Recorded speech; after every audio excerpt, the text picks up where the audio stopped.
तो आइए आज स्टार्ट करते हैं बेसिक थर्मोडायनेमिक्स से और इसमें हम 50 मोस्ट इंपॉर्टेंट क्वेश्चंस को सॉल्व करेंगे और इनको डिस्कस करेंगे डिटेल में। तो आइए सबसे पहला क्वेश्चन ये है हमारे पास, on volume basis air contains following parts of oxygen 21, 23, 25 और 77। इसका आंसर होगा, जब भी हम एयर की बात करते हैं और उसमें ऑक्सीजन का परसेंटेज पूछते हैं, ठीक है ना। ऑक्सीजन का जो परसेंटेज है एयर में वो दो तरीके से पूछा जाता है। या तो वो उसके वॉल्यूम के बेसिस में पूछा जाएगा या वॉल्यूम के रिस्पेक्ट में पूछा जाएगा या फिर वेट के रिस्पेक्ट में पूछा जाएगा। अगर वॉल्यूम के रिस्पेक्ट में पूछा जाता है तो वो परसेंट हमेशा 21 होता है। दैट मीन्स ऑक्सीजन जो है 21% ऑक्सीजन का वॉल्यूम जो है वो एयर में इंक्लूड होता है और ऑक्सीजन का 23% वेट एयर में होता है। तो यहाँ पर जो आंसर रहेगा वो रहेगा ए ऑप्शन। तो सेकंड क्वेश्चन है यहाँ पे, absolute zero pressure will occur at sea level at the centre of Earth when the molecular momentum becomes zero और अंडर वैक्यूम कंडीशन। तो यहाँ पे आंसर क्या होगा? आंसर यहाँ पे सबसे पहले तो ये जान लें हम कि एब्सोल्यूट जीरो प्रॉपर्टी होती क्या है। एब्सोल्यूट जीरो प्रॉपर्टी तब बनती है जैसे हमारे पास लेट्स से ये P और V के बीच में मैंने ग्राफ बनाया और इसमें हमारे पास तीन कोई गैसेस हैं A, V और C। इन तीनों गैसेस का मैं टेम्परेचर डाउन करता हूं तो इनका टेम्परेचर डाउन करने पर एक टाइम ऐसा आएगा जिससे डाउन इसका टेम्परेचर जाएगा ही नहीं। एक फिक्स पॉइंट पे ये तीनों गैसेस मिल जाएंगी कुछ इस तरीके से। जब आप इनका टेम्परेचर रिड्यूस करेंगे तो ये तीनों गैसेस एक पॉइंट में मिल जाएंगी जहां पर इन तीनों गैसेस का ही प्रेशर, टेम्परेचर जीरो हो जाएगा और इसी स्टेट को या इसी पॉइंट को हम क्या बोलते हैं? एब्सोल्यूट जीरो पॉइंट या एब्सोल्यूट जीरो प्रॉपर्टी कहते हैं, जहां पर आपका एब्सोल्यूट जीरो प्रेशर और एब्सोल्यूट जीरो टेम्परेचर मिलेगा। यहां पर प्रेशर और टेम्परेचर दोनों ही जीरो रहेंगे। तो यहां पर हम बोल सकते हैं कि अगर हमें एब्सोल्यूट जीरो प्रेशर अचीव करना है तो वहां पे प्रेशर जीरो होना चाहिए। बट यहाँ पे सी लेवल पे अगर आप देखें तो सबसे पहले ऑप्शन पे हम जाते हैं। सी लेवल में क्या होता है, जैसे हमारे पास सी लेवल है तो उसके आसपास क्या होता है? कूल रीजन बनता है, कोल्ड रीजन बनता है। उसके कारण क्या हो रहा है? टेम्परेचर रिड्यूस हो रहा है। अगर टेम्परेचर डाउन हो रहा है दैट मीन्स वहां पे डेंसिटी क्या होगी? हाई होती है, क्योंकि कूल एयर की डेंसिटी हमेशा, कोल्ड एयर की डेंसिटी हमेशा हाई होती है। इसके कारण उस पर प्रेशर भी इंक्रीज करता है। तो सी लेवल के पास जो प्रेशर है वो ज्यादा होता है और एवरेज प्रेशर हम लेके चलते हैं 1.01325 बार और वही 1.01325 बार हमारा एटमॉस्फेरिक प्रेशर कहलाता है। तो यहाँ पे तो कुछ ना कुछ प्रेशर है इसलिए वो हाई प्रेशर है। बट सेकंड यहाँ पे ऑप्शन की तरफ जाएं अगर हम, तो ये ऑप्शन तो गलत हो गया है। सेकंड ऑप्शन पे जाएं, eight the centre of the earth. पहला ऑप्शन तो गलत हो जाता है, सेकंड ऑप्शन की तरफ हम जाते हैं, eight the centre of the earth. Centre पे अर्थ के क्या प्रेशर जीरो होता है? तो अगर हम अर्थ का एक पार्ट लें छोटा सा और यहाँ पे हम देखें तो ये क्या होता है? बहुत सारे पार्ट्स में बटा होता है। जैसे जैसे हम मेंटल से कोर की तरफ जाते हैं तो हमारी जो डेंसिटी है वो क्या करती है? इंक्रीज करती है। जैसे जैसे हम मेंटल से कोर की तरफ जाएंगे तो डेंसिटी इंक्रीज होगी। दैट मीन्स ऑब्वियस सी बात है, प्रेशर भी इंक्रीज होता है और प्रेशर इंक्रीज होता है और भी इसके कारण है। पर यहां पर अब अगर आप सेंटर पे देखें तो सेंटर पे ग्रेविटी जीरो होती है बट प्रेशर नहीं होता है जीरो। क्यों? क्योंकि अगर आप जैसे जैसे यहां पे आप देखें तो यहां पर आपका चारों ओर से फोर्स जनरेट हो रहा है। ग्रेविटी के कारण चारों चीजें अर्थ की ओर जो है धकेली जाती है।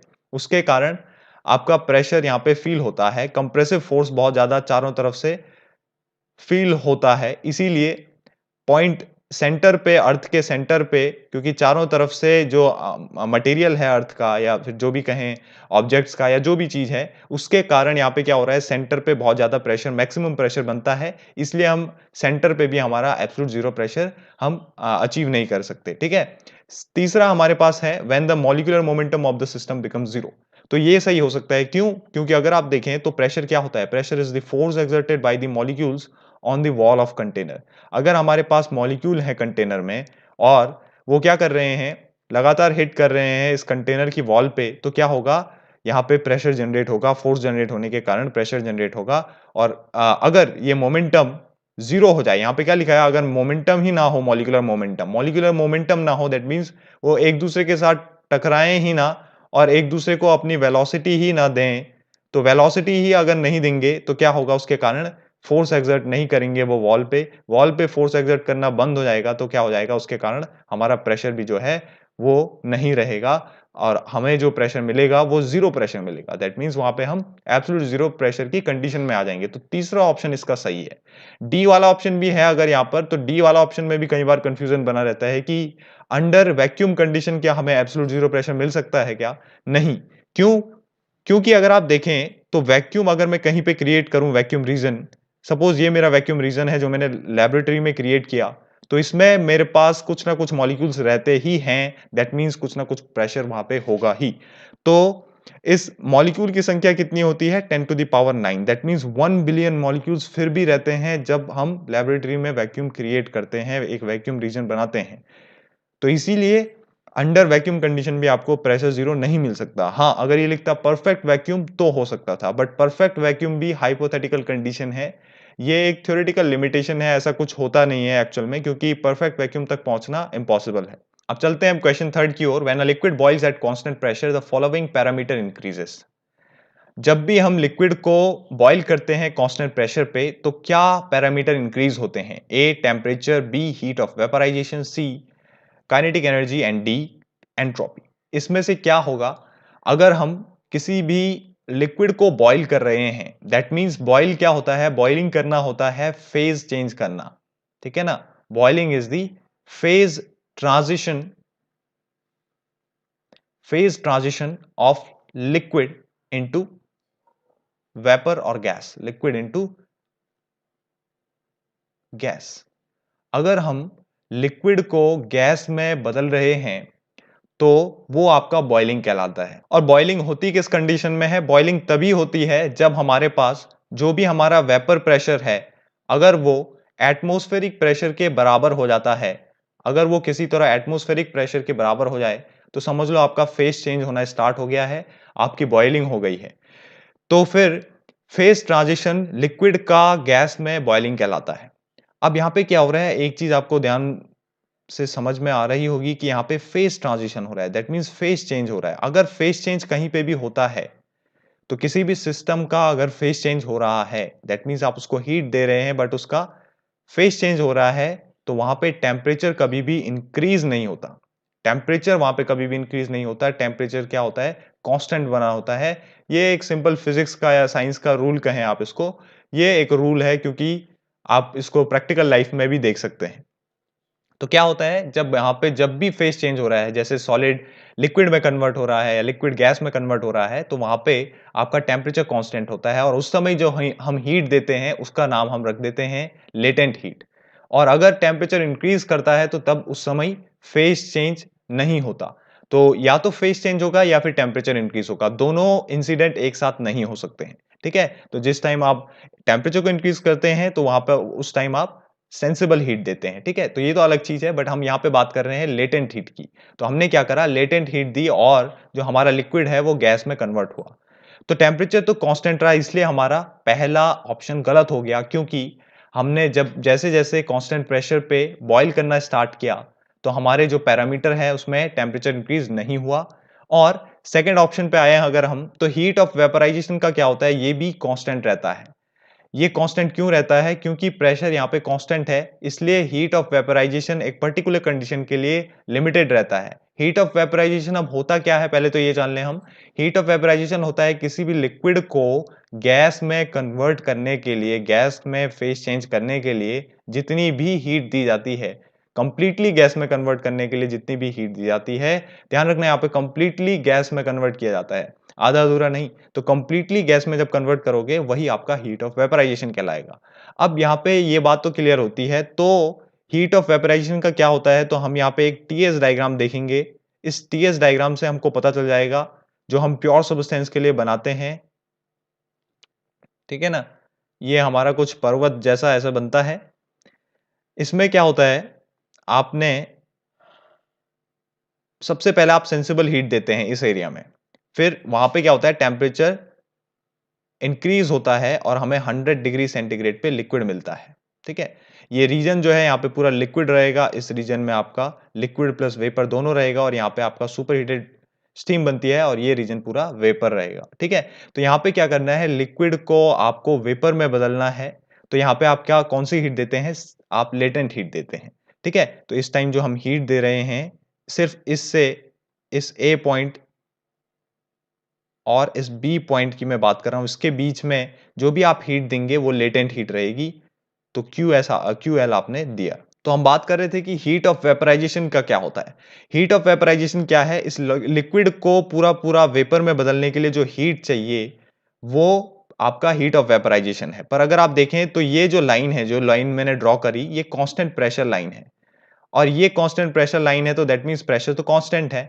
अगर प्रेशर इंक्रीज या डिक्रीज नहीं करेगा तो ये जो लाइन है, ये जो लेंथ है यहां से यहां तक की, ये जो लेंथ है ये रिड्यूस या इंक्रीज नहीं होगी। इसके कारण आपका हीट ऑफ वेपराइजेशन बढ़ेगा या घटेगा नहीं, क्योंकि प्रेशर कांस्टेंट है तो हीट ऑफ वेपराइजेशन भी क्या रहेगा, कांस्टेंट ही रहेगा, एक जैसा ही रहेगा। क्योंकि लिक्विड से पूरा पूरा आपको वेपर में बदलने के लिए यहाँ पे लाइन जो है वो सेम है, ठीक है ना। प्रेशर बदल नहीं रहा है, प्रेशर बदलता, प्रेशर ऊपर नीचे जाता, क्योंकि ये प्रेशर लाइन है। जैसे जैसे आप ऊपर की ओर जाओगे तो प्रेशर जो है वो इंक्रीज करेगा और जैसे जैसे नीचे की ओर जाओगे तो प्रेशर डिक्रीज करेगा।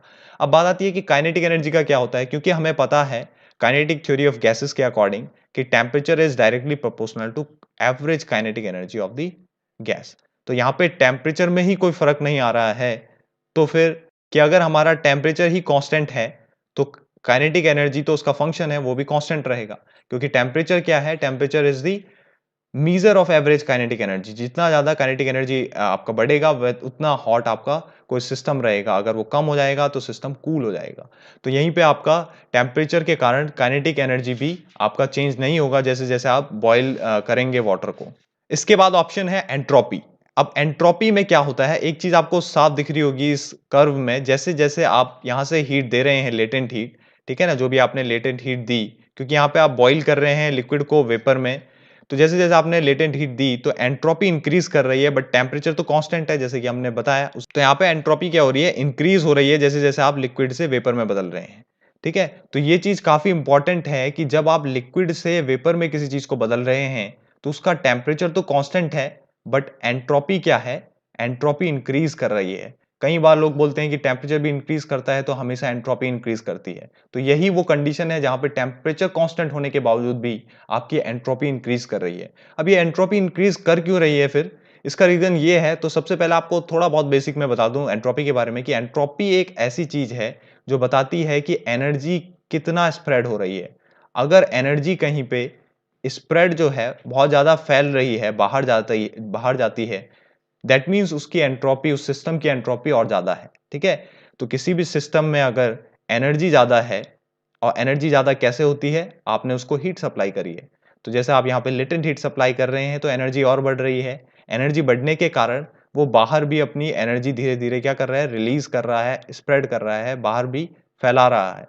और जितनी ज्यादा वो फैलाएगा उतनी ज्यादा उसकी एंट्रोपी होगी। इस बेसिक चीज से आप समझ सकते हैं। वैसे तो एंट्रोपी एक बहुत लंबा टॉपिक है। नेक्स्ट क्वेश्चन पे हम देखते हैं। तो यहाँ पे एंट्रोपी जो है वो क्या रहेगा, सही ऑप्शन रहेगा, ठीक है ना। मैंने आपको ग्राफ से भी समझाया कि एंट्रोपी इंक्रीज कर रही है, जैसे आप इधर को जाते हैं वैसे वैसे आपकी एंट्रोपी इंक्रीज कर रही है, और जैसे जैसे आप एनर्जी देते हैं किसी चीज को, लेटेंट हीट आप यहाँ पे दे रहे हैं, वैसे वैसे भी आपकी एंट्रोपी इंक्रीज होती है। Fourth question, the unit of universal gas constant is. तो यूनिवर्सल गैस कांस्टेंट की यूनिट आप निकाल सकते हैं इससे, आइडियल गैस इक्वेशन से, PV is equals to NRUT। अब इसमें RU तो है वो यूनिवर्सल गैस कांस्टेंट है जिसकी हमें यूनिट निकालनी है।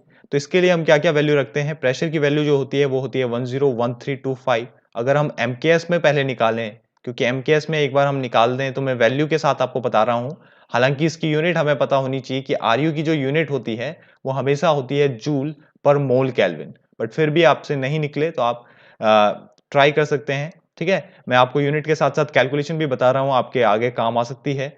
अब वॉल्यूम की बात करें तो वॉल्यूम क्या होता है, 22.5 इंटू 10⁻⁻3, ठीक है, इतने मीटर क्यूब। और ये न्यूटन पर मीटर स्क्वायर में था, या फिर आप इसको पस्कल कहें, दोनों एक ही चीज होती है, न्यूटन पर मीटर स्क्वायर या पस्कल एक ही चीज होती है।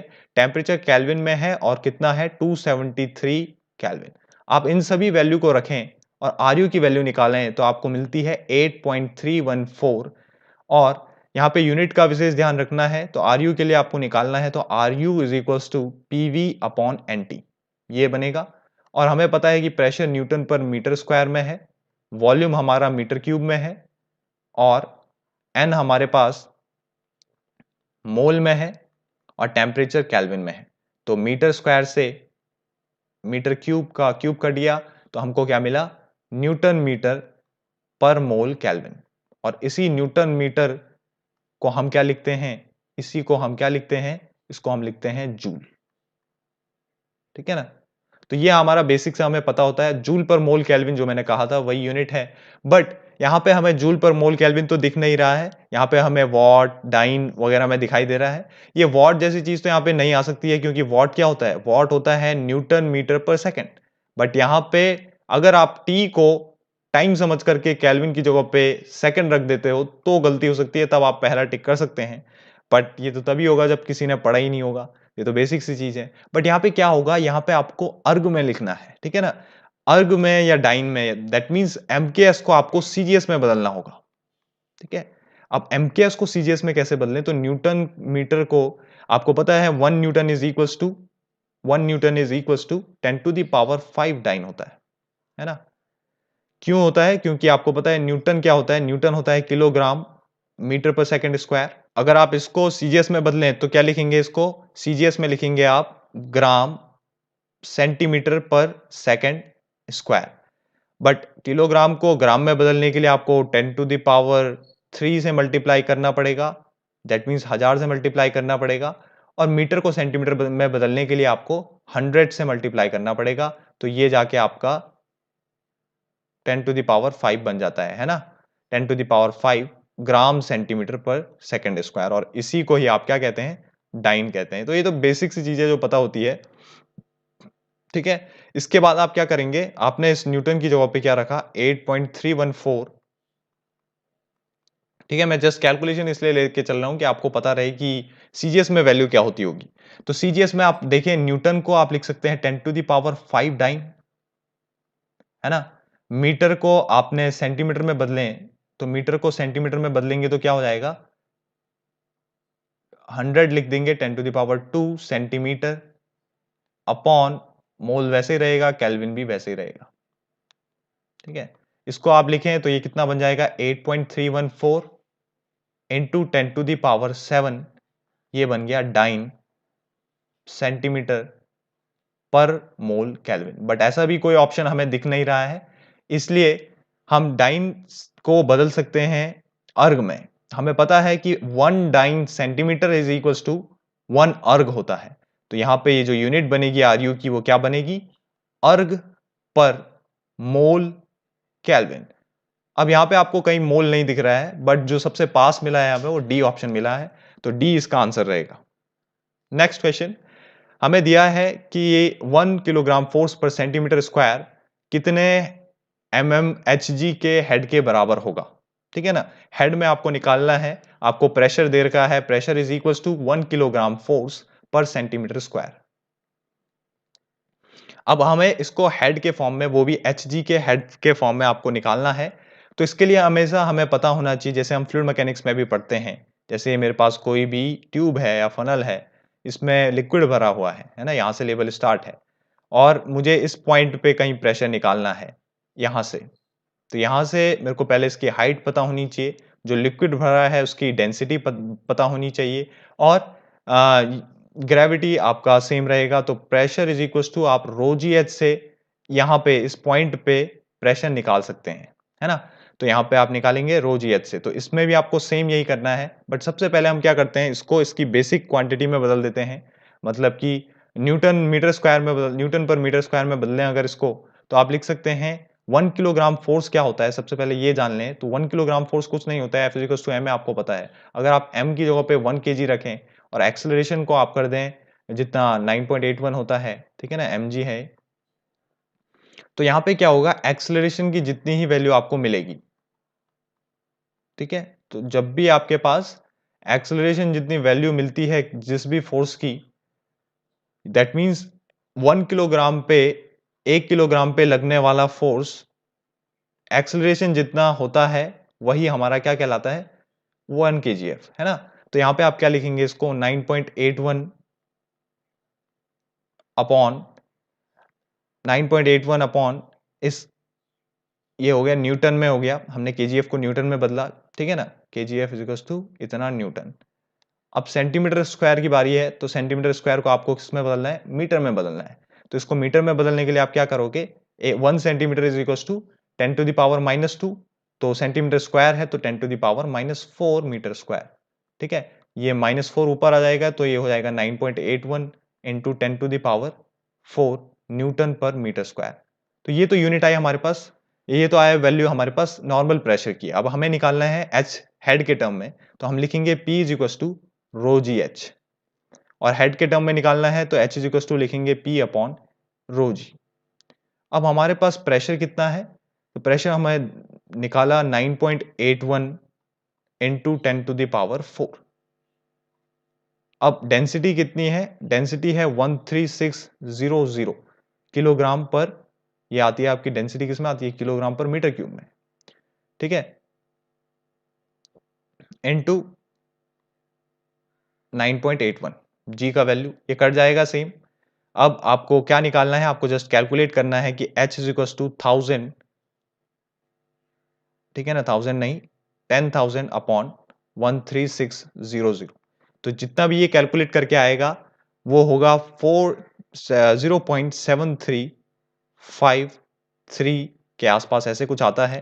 तो इसको आप निकालेंगे तो ये लगभग ये आपका आएगा मीटर में, और इस मीटर को आपको किस में बदलना है, एमएम में बदलना है ना। ये डेंसिटी जो हमने ली ये मरकरी की डेंसिटी है, याद रखना 13600 मरकरी की डेंसिटी है। तो आप इसको क्या करेंगे 735.3 या फिर 5 के आसपास ये आपका इसमें दे रखा है, तो यहाँ पे हमारा ऑप्शन सी करेक्ट है, बाकी गलत है। तो इतने mm ऑफ Hg ये हेड आएगा। Next question, an ideal gas at 27 degrees centigrade is heated at constant pressure till its volume becomes 3। क्या है, टेम्परेचर दे रखा है हमें 27 डिग्री सेंटीग्रेड, इसको अगर केल्विन में करें तो 27 प्लस 273 जो कि 300 केल्विन हमें मिलेगा। और इसके बाद वॉल्यूम जो है वो क्या हो जा रहा है, पहले कुछ V है उससे वो 3 टाइम्स बढ़ जाता है, ठीक है, V1 से 3V1 या कुछ भी लिख लें आप। अब टेम्परेचर क्या होगा गैस का, T1 हमें मिला है, T2 निकालना है, और कांस्टेंट प्रेशर प्रोसेस है। तो याद रखिएगा, आपको पता होगा कि PV is equal to nRT होता है, ये होते हैं हमारी आइडियल गैस इक्वेशन। और आपको क्या निकालना है इसमें, आपको निकालना है, आपको पता है कि PV is proportional to T। अब प्रेशर कांस्टेंट है, इसको गायब कर दीजिए, V1 upon T1, V upon T is equal to constant, और इसको आप लिख सकते हैं V1 upon T1 is equal to V2 upon T2।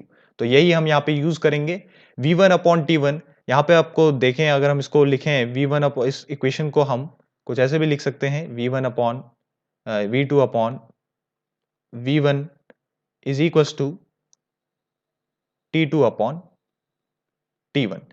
तो T2 की वैल्यू हम निकालें तो T2 is equal to V2 upon V1 into T1, है ना।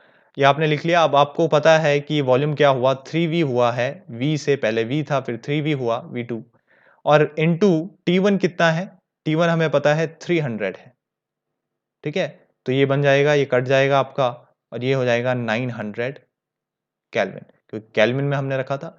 अब यहाँ पे ऑप्शन देखें तो 900 डिग्री सेंटीग्रेड है, कई बार इसको कर देते हैं टिक, तो ये गलत हो जाता है, ये 900 केल्विन है, और आपको इसको अगेन डिग्री सेंटीग्रेड में बदलना होगा, है ना। आपने पहले क्या किया, आपके पास 27 डिग्री सेंटीग्रेड था, उसको आपने केल्विन में बदला, फिर अगेन आपको जो केल्विन में रिजल्ट मिला है आंसर, उसको आपको अगेन डिग्री सेंटीग्रेड में बदलना होगा, क्योंकि ऑप्शन सारे वो डिग्री सेंटीग्रेड में है। तो इसमें से आप क्या करेंगे, 900 माइनस 273 करेंगे तो आपको मिल जाएगा 627 डिग्री सेंटीग्रेड। तो आपका ऑप्शन रहेगा सी, सही रहेगा। नेक्स्ट, बेहतर होगा कि आप भी एक कॉपी पेन पकड़ें और आंसर्स को अपने हिसाब से टिक लगाएं। Work done during a process can be determined by integration of PDV when the process is, देखो दो चीजें होती है, एक होता है इंटीग्रेशन ऑफ पीडीवी, दूसरा होता है इंटीग्रेशन ऑफ वीडीपी, वो भी माइनस का। अगर ये यूज हो रहा है कहीं पे, तो ये जो वर्क होगा ये हमेशा क्लोज सिस्टम के लिए वर्क होगा। अगर ये यूज हो रहा है तो ये हमेशा ओपन सिस्टम के लिए यूज होता है। तो पीडीवी जो यूज होगा वो किसके लिए होगा? क्लोज सिस्टम के लिए यूज होगा। और क्लोज सिस्टम आपका कौन सी प्रोसेस में होता है? होता है क्वासी स्टैटिक प्रोसेस में।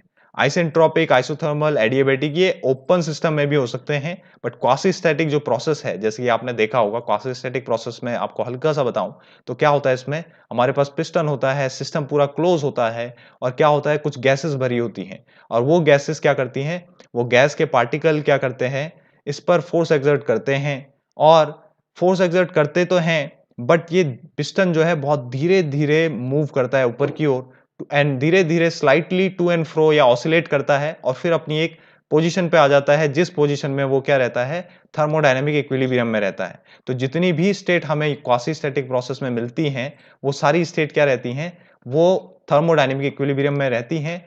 तो इसीलिए वो क्या कहलाता है, हमारा क्वासी स्टैटिक प्रोसेस कहलाता है। इसमें जो सिस्टम रहता है वो क्लोज सिस्टम रहता है। Next question, 1 kilogram of carbon produces following quantity of CO, carbon monoxide.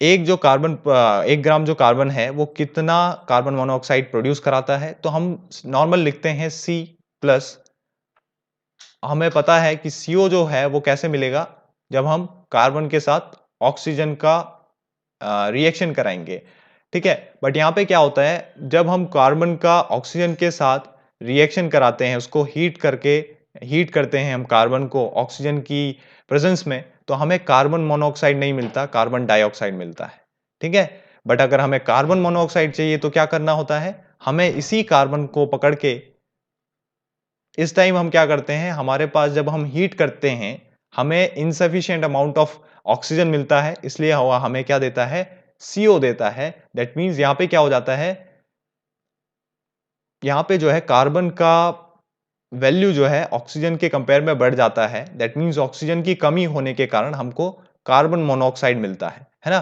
तो ये रिएक्शन होगी, नहीं तो इस रिएक्शन में कई बार गलती हो जाएगी, आप कार्बन डाइऑक्साइड बना लेंगे। तो कार्बन का कितना होता है, 2 इंटू, ठीक है ना, 2 इंटू 12, और इसका कितना होता है, 2 इंटू 16। इसका क्या होगा, 2 इंटू 12 प्लस 16, ठीक है ना। इन दोनों का प्लस करके इसके बराबर होगा। और हमें निकालना क्या है कि 1 किलोग्राम कार्बन कितना कार्बन मोनोऑक्साइड हमें बना के देगा।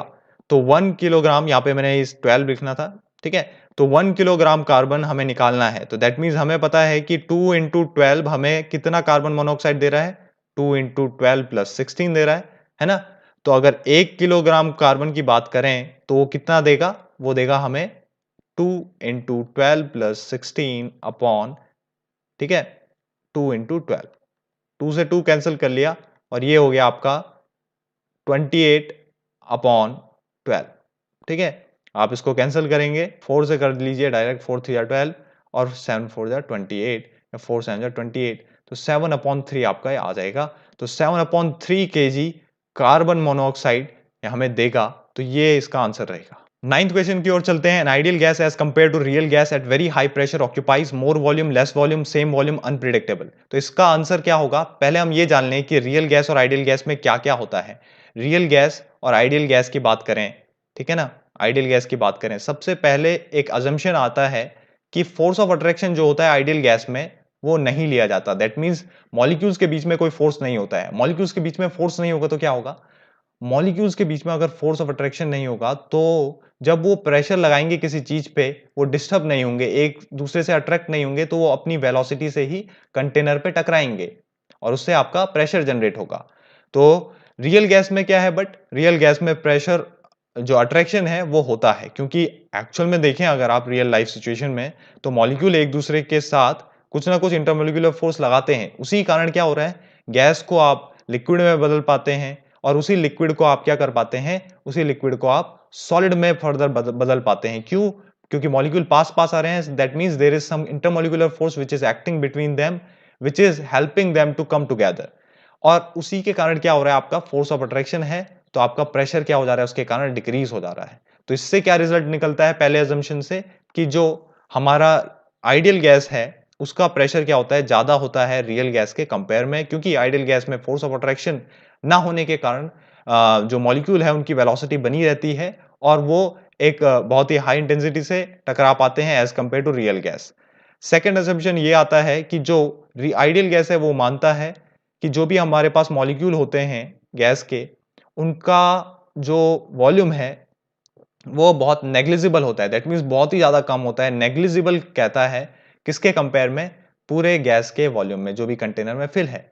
बट रियल कंडीशन में क्या होता है, जो मॉलिक्यूल है उसका वॉल्यूम कम तो होता है गैस के वॉल्यूम से, बट नेग्लिजिबल नहीं होता। इसीलिए ये क्या रिजल्ट देता है? ये रिजल्ट ये देता है कि भाई आइडियल गैस में वॉल्यूम कम होने के कारण, मॉलिक्यूल्स का नेग्लिजिबल मानने के कारण, जो वॉल्यूम होगा किसका? आइडियल गैस का, वो क्या होगा? कम होगा as compare to real gas, क्योंकि रियल गैस ने क्या बोला कि ज्यादा कम नहीं होता है। ठीक, तो ये कंडीशन क्या हो जा रही है यहां पे? ये कुछ और पूछ रहा है, यहां पे ये पूछ रहा है वेरी हाई प्रेशर। तो ये कंडीशन तो एक नॉर्मल कंडीशन है। अब अगर आपकी बहुत ज्यादा प्रेशर हाई हो जाता है तो ये कंडीशन पलट जाती है। अगर बहुत ही ज्यादा हाई कंप्रेसिव फोर्स लगा दिया जाए फ्लूइड पे, है ना, मेनली गैसेस पे, तो क्या होता है? बहुत ज्यादा जो है रियल प्रेशर वो बन जाता है, दैट मींस आइडियल से भी ज्यादा हो जाता है। ठीक है, इसका एग्जांपल भी है बट वो काफी लंबा चले जाएगा, इसलिए मैं आपको समझा नहीं रहा हूं। बट यहां पे आप इतना ही समझें कि अगर आप बहुत ज्यादा फोर्स लगाते हैं, जो बहुत ज्यादा प्रेशर फोर्स लगाते हैं, तो कंडीशन बदल जाती है। रियल प्रेशर जो है रियल गैसेस का, वो बढ़ जाता है आइडियल गैस से। ठीक है, वहां पे ये कॉन्सेप्ट कुछ आते नहीं है काम। क्लियर? और ज्यादा प्रेशर होने के कारण क्या होगा? अगर रियल गैस का प्रेशर बहुत ज्यादा हो जाए, वो बहुत ज्यादा कंप्रेस हो जाए, तो ऑब्वियस सी बात है उसका वॉल्यूम क्या हो जाएगा? कम हो जाएगा। ठीक है ना, वॉल्यूम क्या हो जाएगा? कम हो जाएगा, क्योंकि P is inversely proportional to volume जब आप बॉयल्स लॉ की बात करते हैं, जहां पे टेम्परेचर कांस्टेंट होता है। ठीक है, तो यहां पे आप क्या बोलेंगे कि जो रियल गैस है उसका वॉल्यूम क्या हो जाएगा? कम हो जाएगा आइडियल गैस के कंपेयर में। अब यहां पे ये क्या पूछ रहा है कि an ideal gas as compare to real gas, जब बहुत ज्यादा हाई प्रेशर लगाते हैं, बहुत ज्यादा हाई प्रेशर लगाते हैं, तो आइडियल गैस रियल गैस के कंपेयर में क्या हो जाता है? मोर वॉल्यूम देता है। क्या देता है? मोर वॉल्यूम देता है। ठीक है, इसी का वो अपोजिट भी पूछ सकता था, तो इसका होगा आंसर ए सही होगा। अगर इसका ये अपोजिट पूछता कि रियल गैस के कंपेयर में आइडियल गैस क्या होता, तो वो लेस वॉल्यूम होता। Next question, sometimes ice is white in colour, it is due to cooling rapidly? नहीं। Sub cooling? नहीं। Blowing air during freezing process? नहीं। इसका एक आंसर है डी ऑप्शन सही है। क्यों? अगर आप यहां पे डायग्राम में देखें, अगर आपके पास प्योर वाटर है, प्योर वाटर है, उसको आप 0 डिग्री सेंटीग्रेड या उससे नीचे ले आते हैं, तो जो आइस आपके पास बनेगी, ठीक है ना, वो क्या होगी? उससे आपको आर पार दिखेगा, ट्रांसपेरेंट होगी। जबकि ये जो दूसरी आइस है, जब आपका वाटर क्या हो जाता है? जब आपका वाटर इम्प्योर हो जाता है और उसमें कुछ गैसेस मिक्स हो जाती हैं, लाइक ऑक्सीजन भी हो सकती है, बट कुछ गैसेस अगर मिक्स हो जाती हैं, तो क्या होता है? उन गैसेस के कारण, उन गैसेस के कारण क्या होगा? इसमें कुछ इंप्योरिटी आ गई, कुछ गैस भर गई, तो उसके कारण इसमें क्या हो जाता है? कुछ बबल्स टाइप के बन जाते हैं, या फिर आप कहें कि डिसॉल्व हो जाती है एयर और गैस या फिर इंप्योरिटीज, और उस कारण आपको क्या दिखता है? जो आइस है वो व्हाइट कलर का दिखता है। तो यहाँ पे आप देख सकते हैं व्हाइट कलर का आइस दिखता है। अब ऐसा क्यों होता है? तो ऐसा इसलिए होता है, जैसे जैसे हमारी आइस है, अगर आप बात करें आइस की, तो ये यहाँ पे आपको दिख रहा होगा, बाहर से क्या होती है? ये पिघलना स्टार्ट होती है, क्योंकि जो हीट, जो टेम्परेचर है आपका एयर का, वो ज्यादा होगा एज कंपेयर टू दिस। तो वो क्या करेंगे? एयर मॉलिक्यूल्स बाहर से क्या करेंगे? इसको हीट अप करना स्टार्ट करेंगे धीरे धीरे, और अंदर की ओर जो टेम्परेचर होगा वो सबसे कम होगा। तो क्या होगा? अंदर की ओर टेम्परेचर कम है, और जिसके कारण क्या होगा? जो हमारे पास इंप्यूरिटी है वो क्या होती है? सेंटर की ओर जाती हैं, किसी भी बर्फ में सेंटर की ओर जाती हैं, बिकॉज हो रही है आइस की, वो अंदर की ओर, मतलब कि बाहर से हो रही है, और अंदर सबसे कम टेम्परेचर है। तो इसी के कारण क्या होता है? आपका जो पूरा का पूरा इंप्योरिटी है वो सेंटर की ओर कलेक्ट हो जाती है, और इसी कारण आपकी जो आइस है वो व्हाइट दिखती है। अदरवाइज अगर आपके पास प्योर वाटर है तो ऐसा कुछ नहीं होगा, आपको आर पार दिखेगा आइस के। नेक्स्ट क्वेश्चन है हमारे पास, Boyle's law, that is PV is equals to constant is applicable to gases under all ranges of pressure, only small ranges, high ranges and steady change of pressure. तो कौन सा सही रहेगा इसमें? अगर हम बात करें PV is equals to constant, ये सारे के सारे जो गैस लॉ बने वो किससे बने? आइडियल गैस इक्वेशन से बने, PV is equals to NRT, है ना। क्या बोल रहे हैं? टेम्परेचर कांस्टेंट रहता है। अगर बॉयल्स लॉ क्या बोलता है? टेम्परेचर अगर कांस्टेंट है तो प्रेशर जो है वो इनवर्सली प्रोपोर्शनल होता है वॉल्यूम के, या फिर आप कहें PV is equals to constant हो जाता है। बट जो ये PV is equals to constant हो रहा है, ये निकल के आया है किससे? आइडियल गैस से। और आइडियल गैस रियल गैस के लिए कब एप्लीकेबल होती है? ये रियल गैस के लिए तभी एप्लीकेबल होती है जब हमारा प्रेशर जो है वो बहुत कम होता है, डेंसिटी भी कम होती है बट टेम्परेचर हाई होता है। तो यहाँ पे अगर आप देखें तो ये किसके लिए होगा? Only small range of pressure. तो ये यहाँ पे जो गैसेस हैं वो रियल गैस की बात कर रहा है। तो ये रियल गैसेस के लिए कब एप्लीकेबल होता है? जब हमारे पास स्मॉल रेंज ऑफ प्रेशर होती है। और यही कहानी सेम सारे उसके लिए भी है, चाहे वो आइडियल गैस इक्वेशन है या कुछ और है। ठीक है, next question, ideal of next question, addition of heat at constant pressure to a gas results in raising its temperature, pressure, volume, temperature and doing external work। तो इसका होगा ऑप्शन डी। क्यों होगा ऑप्शन डी? अगर आपके पास कोई constant pressure system है, constant pressure system कैसे बनाएंगे आप? दैट मीन्स उसमें क्या होना चाहिए कि प्रेशर जो है वो कांस्टेंट होना चाहिए बट वॉल्यूम क्या है वो चेंज होना चाहिए। तो आपने क्या किया, एक पिस्टन लिया और वो इजीली स्लाइड कर सकता है इस पे, है ना? जो पिस्टन है इस सिलेंडर पे वो इजीली स्लाइड कर सकता है अप एंड डाउन। तो क्या होगा? दैट मीन्स आप वॉल्यूम को क्या कर सकते हैं, चेंज कर सकते हैं, कम या ज्यादा कर सकते हैं, है ना? जैसे जैसे पिस्टन ऊपर की ओर जाएगा तो वॉल्यूम इंक्रीज होगा, नीचे जाएगा तो डिक्रीज होगा। बट प्रेशर को आपको इस टाइम क्या करना है, कांस्टेंट करना है ना? तब आपके जाके कांस्टेंट प्रेशर सिस्टम बनेगा।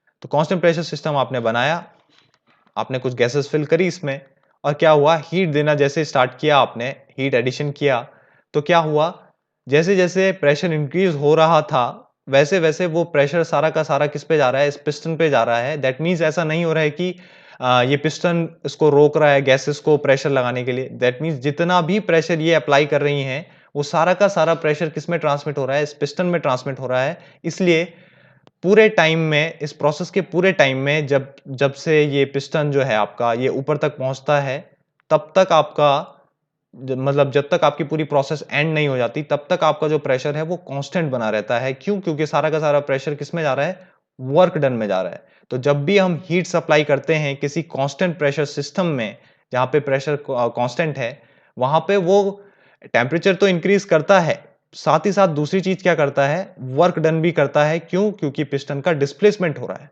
इस कारण क्या होगा, वर्क डन होगा। तो आपका raising its temperature and doing it's external work. अगर यहाँ पे कांस्टेंट प्रेशर सिस्टम की जगह पे कांस्टेंट वॉल्यूम सिस्टम होता तो क्या होता, आपका पिस्टन फिक्स होता, आपने कुछ सपोज वेट रख लिया। तो कांस्टेंट वॉल्यूम सिस्टम में क्या होता है, सिर्फ क्या होता है, ये पिस्टन मूव तो नहीं कर सकता था। दैट मीन्स प्रेशर आपका क्या करता, वेरी करता, प्रेशर इंक्रीज करते जाता। क्यों इंक्रीज होते जाता? क्योंकि यहाँ पे उसको जगह नहीं मिल रही है वर्क करने के लिए, है ना? अब प्रेशर इंक्रीज हो रहा है मतलब प्रेशर इंक्रीज या डिक्रीज हो सकता है, बट यहाँ पे इंक्रीज होगा क्योंकि आप हीट ऐड कर रहे हैं जिससे कि मॉलिक्यूल की काइनेटिक एनर्जी कहें या फिर आप कहें वो एक्साइट होंगे, उनकी वेलोसिटी बढ़ेगी और वो पिस्टन पे बार-बार टकराएंगे। बट यहाँ पे वॉल्यूम क्या है, वो कांस्टेंट है। और इस टाइम क्या होता अगर आप हीट देते तो टेम्परेचर बढ़ता, वर्क डन जैसी कोई चीज नहीं होती, सिर्फ और सिर्फ टेम्परेचर बढ़ता। और यही एक कारण है जिस कारण हमारे पास CP is greater than CV, क्योंकि 1 डिग्री सेंटीग्रेड अगर मुझे राइज करना है, वो क्या कहलाता है हमारा, किसी 1 किलोग्राम मास की 1 डिग्री सेंटीग्रेड राइज करना ही हमारा स्पेसिफिक हीट कहलाता है। तो specific heat at constant pressure is greater then specific heat at constant volume, because यहाँ पे अगर आप 1 डिग्री सेंटीग्रेड राइज करेंगे तो वो लेट में होगा, क्योंकि वो कुछ क्या हो रहा है, कुछ वर्क में चले जा रहा है, कुछ टेम्परेचर में चले जा रहा है। बट यहाँ पे सिर्फ टेम्परेचर में जा रहा है, तो टेम्परेचर जल्दी इंक्रीज होगा किसमें, सीवी में।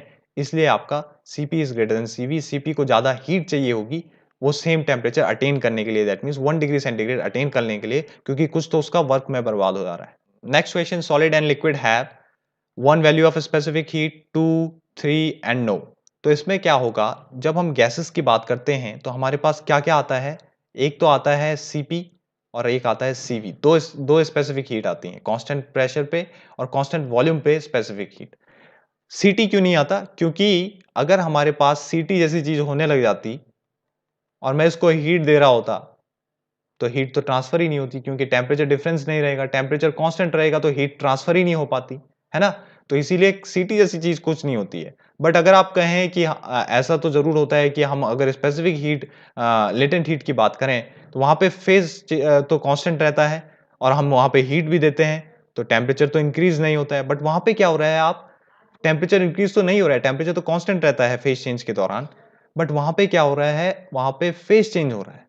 फेज चेंज हो रहा है मतलब लिक्विड सॉलिड से या लिक्विड से आप गैस की तरफ जा रहे हैं, है ना? बट यहाँ पे क्या हो रहा है, यहाँ पे सिर्फ गैसेस में है, हम सिर्फ गैस फेज की ही बात कर रहे हैं, हम सिंगल फेज को कंसीडर कर रहे हैं। और उसमें अगर आपका टेम्परेचर डिफरेंस नहीं रहेगा, टेम्परेचर कांस्टेंट रहेगा, तो आपका Ct जैसी चीज नहीं रहेगी, क्योंकि क्योंकि हम यहाँ पे फेस चेंज को कंसीडर नहीं कर रहे। फेस चेंज को कंसीडर करते तो आप बोल सकते थे, बट यहाँ पे हम क्या बोल रहे हैं, फेस सेम रहेगा, गैस का गैस ही रहना चाहिए, है ना। तो इसलिए गैस के लिए तो 2 हैं, बट सॉलिड और लिक्विड के लिए कितनी होती है, सॉलिड और लिक्विड के लिए होती है 1, 1 वैल्यू ऑफ स्पेसिफिक हीट। ठीक है, क्यों होती है 1 वैल्यू ऑफ स्पेसिफिक हीट? अगर आप देखें तो यहाँ पे क्या हो रहा है, आप जैसे जैसे प्रेशर बढ़ाते हैं, गैसेस में क्या हो रहा है, प्रेशर बढ़ाओ तो वॉल्यूम क्या होगा, कम होगा, है ना। कंप्रेस करो गैस को तो क्या होगा, वॉल्यूम क्या होगा, कम होगा। दैट मींस प्रेशर इंक्रीज करा आपने और वॉल्यूम कम हुआ, वॉल्यूम बढ़ाओगे तो प्रेशर कम होगा। ठीक है, ये टेम्परेचर कांस्टेंट टेम्परेचर पे हम बात कर रहे हैं।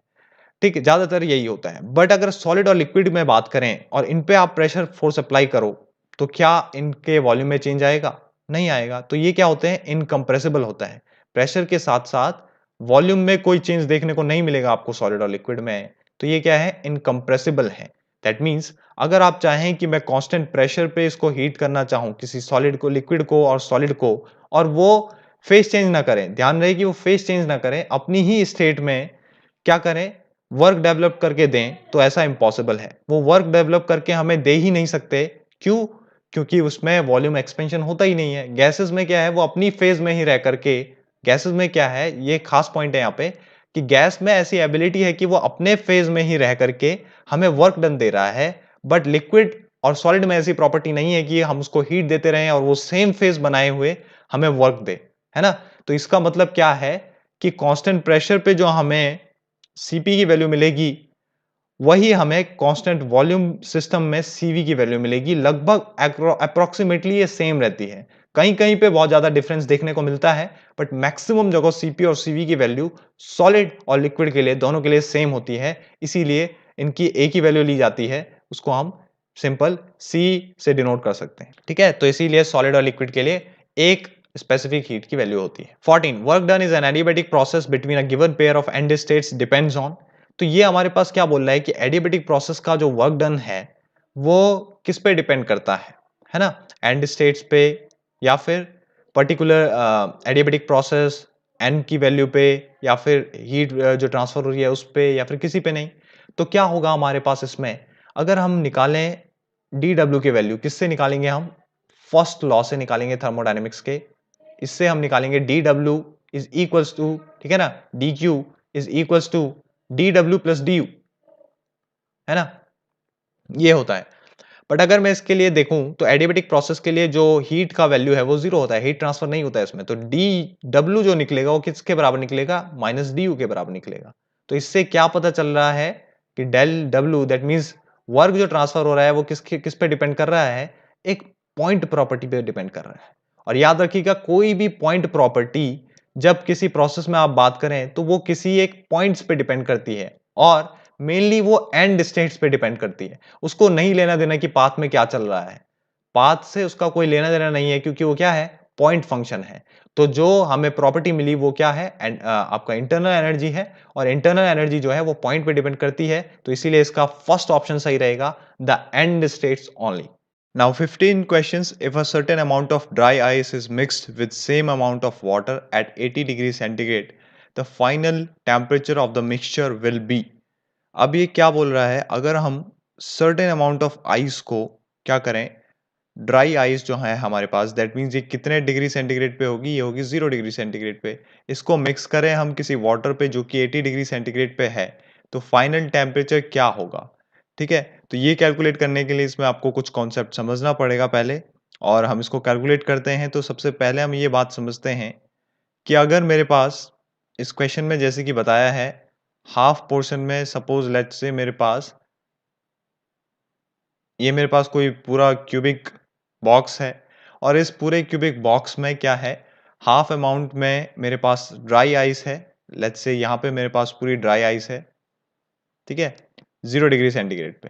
ठीक, और इसके नीचे जो है मेरे पास वो वाटर है, इसके नीचे मेरे पास वाटर है। तो वाटर जो है मेरे पास वो क्या है, ये आइस है और ये वाटर है। तो ये है 0 डिग्री सेंटीग्रेड पे और ये है 80 डिग्री सेंटीग्रेड पे। तो क्या होगा, ऑब्वियस सी बात है, अगर हमारे पास कुछ इस तरीके से वाटर है और दोनों को हमने क्या करा है, एक चैम्बर में मिक्स किया है। अगर हम दोनों को मिक्स करते हैं तो हमें बताना है कि जो फाइनल टेम्परेचर है लेट्स से वो T2 है, वो क्या होगा? ठीक है? T2 हमें निकालना है। तो इसमें क्या हो रहा है, सबसे पहले तो आपको ये समझना है कि इसमें जो प्रोसेस होगी, वाटर का टेम्परेचर क्योंकि ज़्यादा है, तो हाई टेम्परेचर से लो टेम्परेचर की ओर हीट जाएगी, हीट फ्लो होगी और क्या होगी, आइस जो होगा वो धीरे-धीरे मेल्ट करना स्टार्ट होगा। तो यहाँ पे हम सबसे पहले बात करते हैं कि आइस के साथ क्या होगा, तो आइस के साथ क्या-क्या हो रहा है, अगर हम फॉर आइस के लिए बात करें, तो हम इसमें क्या हो रहा है, हीट सप्लाई हो रही है, कहाँ से हीट सप्लाई हो रही है? वाटर से हीट सप्लाई हो रही है। तो उसके कारण क्या हो रहा है, जो वाटर है, जो हमारा सॉलिड है, कौन? आइस, वो लिक्विड में कन्वर्ट हो रहा है। सॉलिड से लिक्विड में कन्वर्ट हो रहा है, दैट मीन्स यहाँ पे क्या हो रहा है, फेज चेंज हो रहा है। क्या हो रहा है? फेज चेंज हो रहा है। फेज चेंज हो रहा है मतलब क्या हो रहा है, टेम्परेचर क्या रहेगा, कांस्टेंट रहेगा। टेम्परेचर तो कांस्टेंट है, ये तो कोई दिक्कत नहीं है, क्योंकि टेम्परेचर कांस्टेंट रहेगा तभी फेज चेंज हो पाएगा। बट फेज चेंज हो रहा है, बट यहाँ पे टेम्परेचर कांस्टेंट है मतलब क्या है, अगर इसका टेम्परेचर 0 डिग्री सेंटीग्रेड है, तो बाद में भी कितना रहेगा, 0 डिग्री सेंटीग्रेड ही बना रहेगा। दैट मीन्स टेम्परेचर में वेरिएशन नहीं होगा, क्योंकि यहाँ पे क्या हो रहा है, फेज चेंज हो रहा है। मैंने कहा था कि फेज चेंज हो या फिर आपका एक टाइम पे फेज चेंज ही हो सकता है या फिर टेम्परेचर चेंज ही हो सकता है। दोनों इंसिडेंट एक साथ नहीं हो सकते। फिर क्या हुआ, अगर यहाँ पे हमारे पास 0 डिग्री सेंटीग्रेड ही बना रहेगा, तो दैट मीन्स आइस जो है वो वाटर फॉर्म में बदल जाएगा और उसका टेम्परेचर कितना रहेगा, 0 डिग्री सेंटीग्रेड ही रहेगा। बट अगर हम दूसरी ओर बात करें लिक्विड की या फिर वाटर की, कि वाटर के साथ क्या होगा, है ना? तो वाटर में क्या हो रहा है, हमने क्या कर रहे हैं, वाटर से कुछ हीट रिजेक्ट हो रही है, सप्लाई नहीं हो रही है, रिजेक्ट हो रही है, एब्जॉर्ब की जा रही है। ठीक है ना? सेंसिबल हीट एब्जॉर्ब की जा रही है, सेंसिबल हीट से टेम्परेचर ड्रॉप होता है, तो इसीलिए टेम्परेचर ड्रॉप होगा किसका, आपका लिक्विड का। तो लिक्विड किस में बदल रहा है, लिक्विड लिक्विड में ही रह रहा है, नो फेज चेंज। बट क्या हो रहा है यहाँ पे क्या हो रहा है, टेम्परेचर जो है वो डिक्रीज करेगा। पहले टेम्परेचर 80 डिग्री सेंटीग्रेड है, तो कुछ कम होगा, ठीक है ना? कुछ कम होगा और वो कम कितना होगा, वही हमको कैलकुलेट करना है, T2, ठीक है ना? वही हमको T2 कैलकुलेट करना है।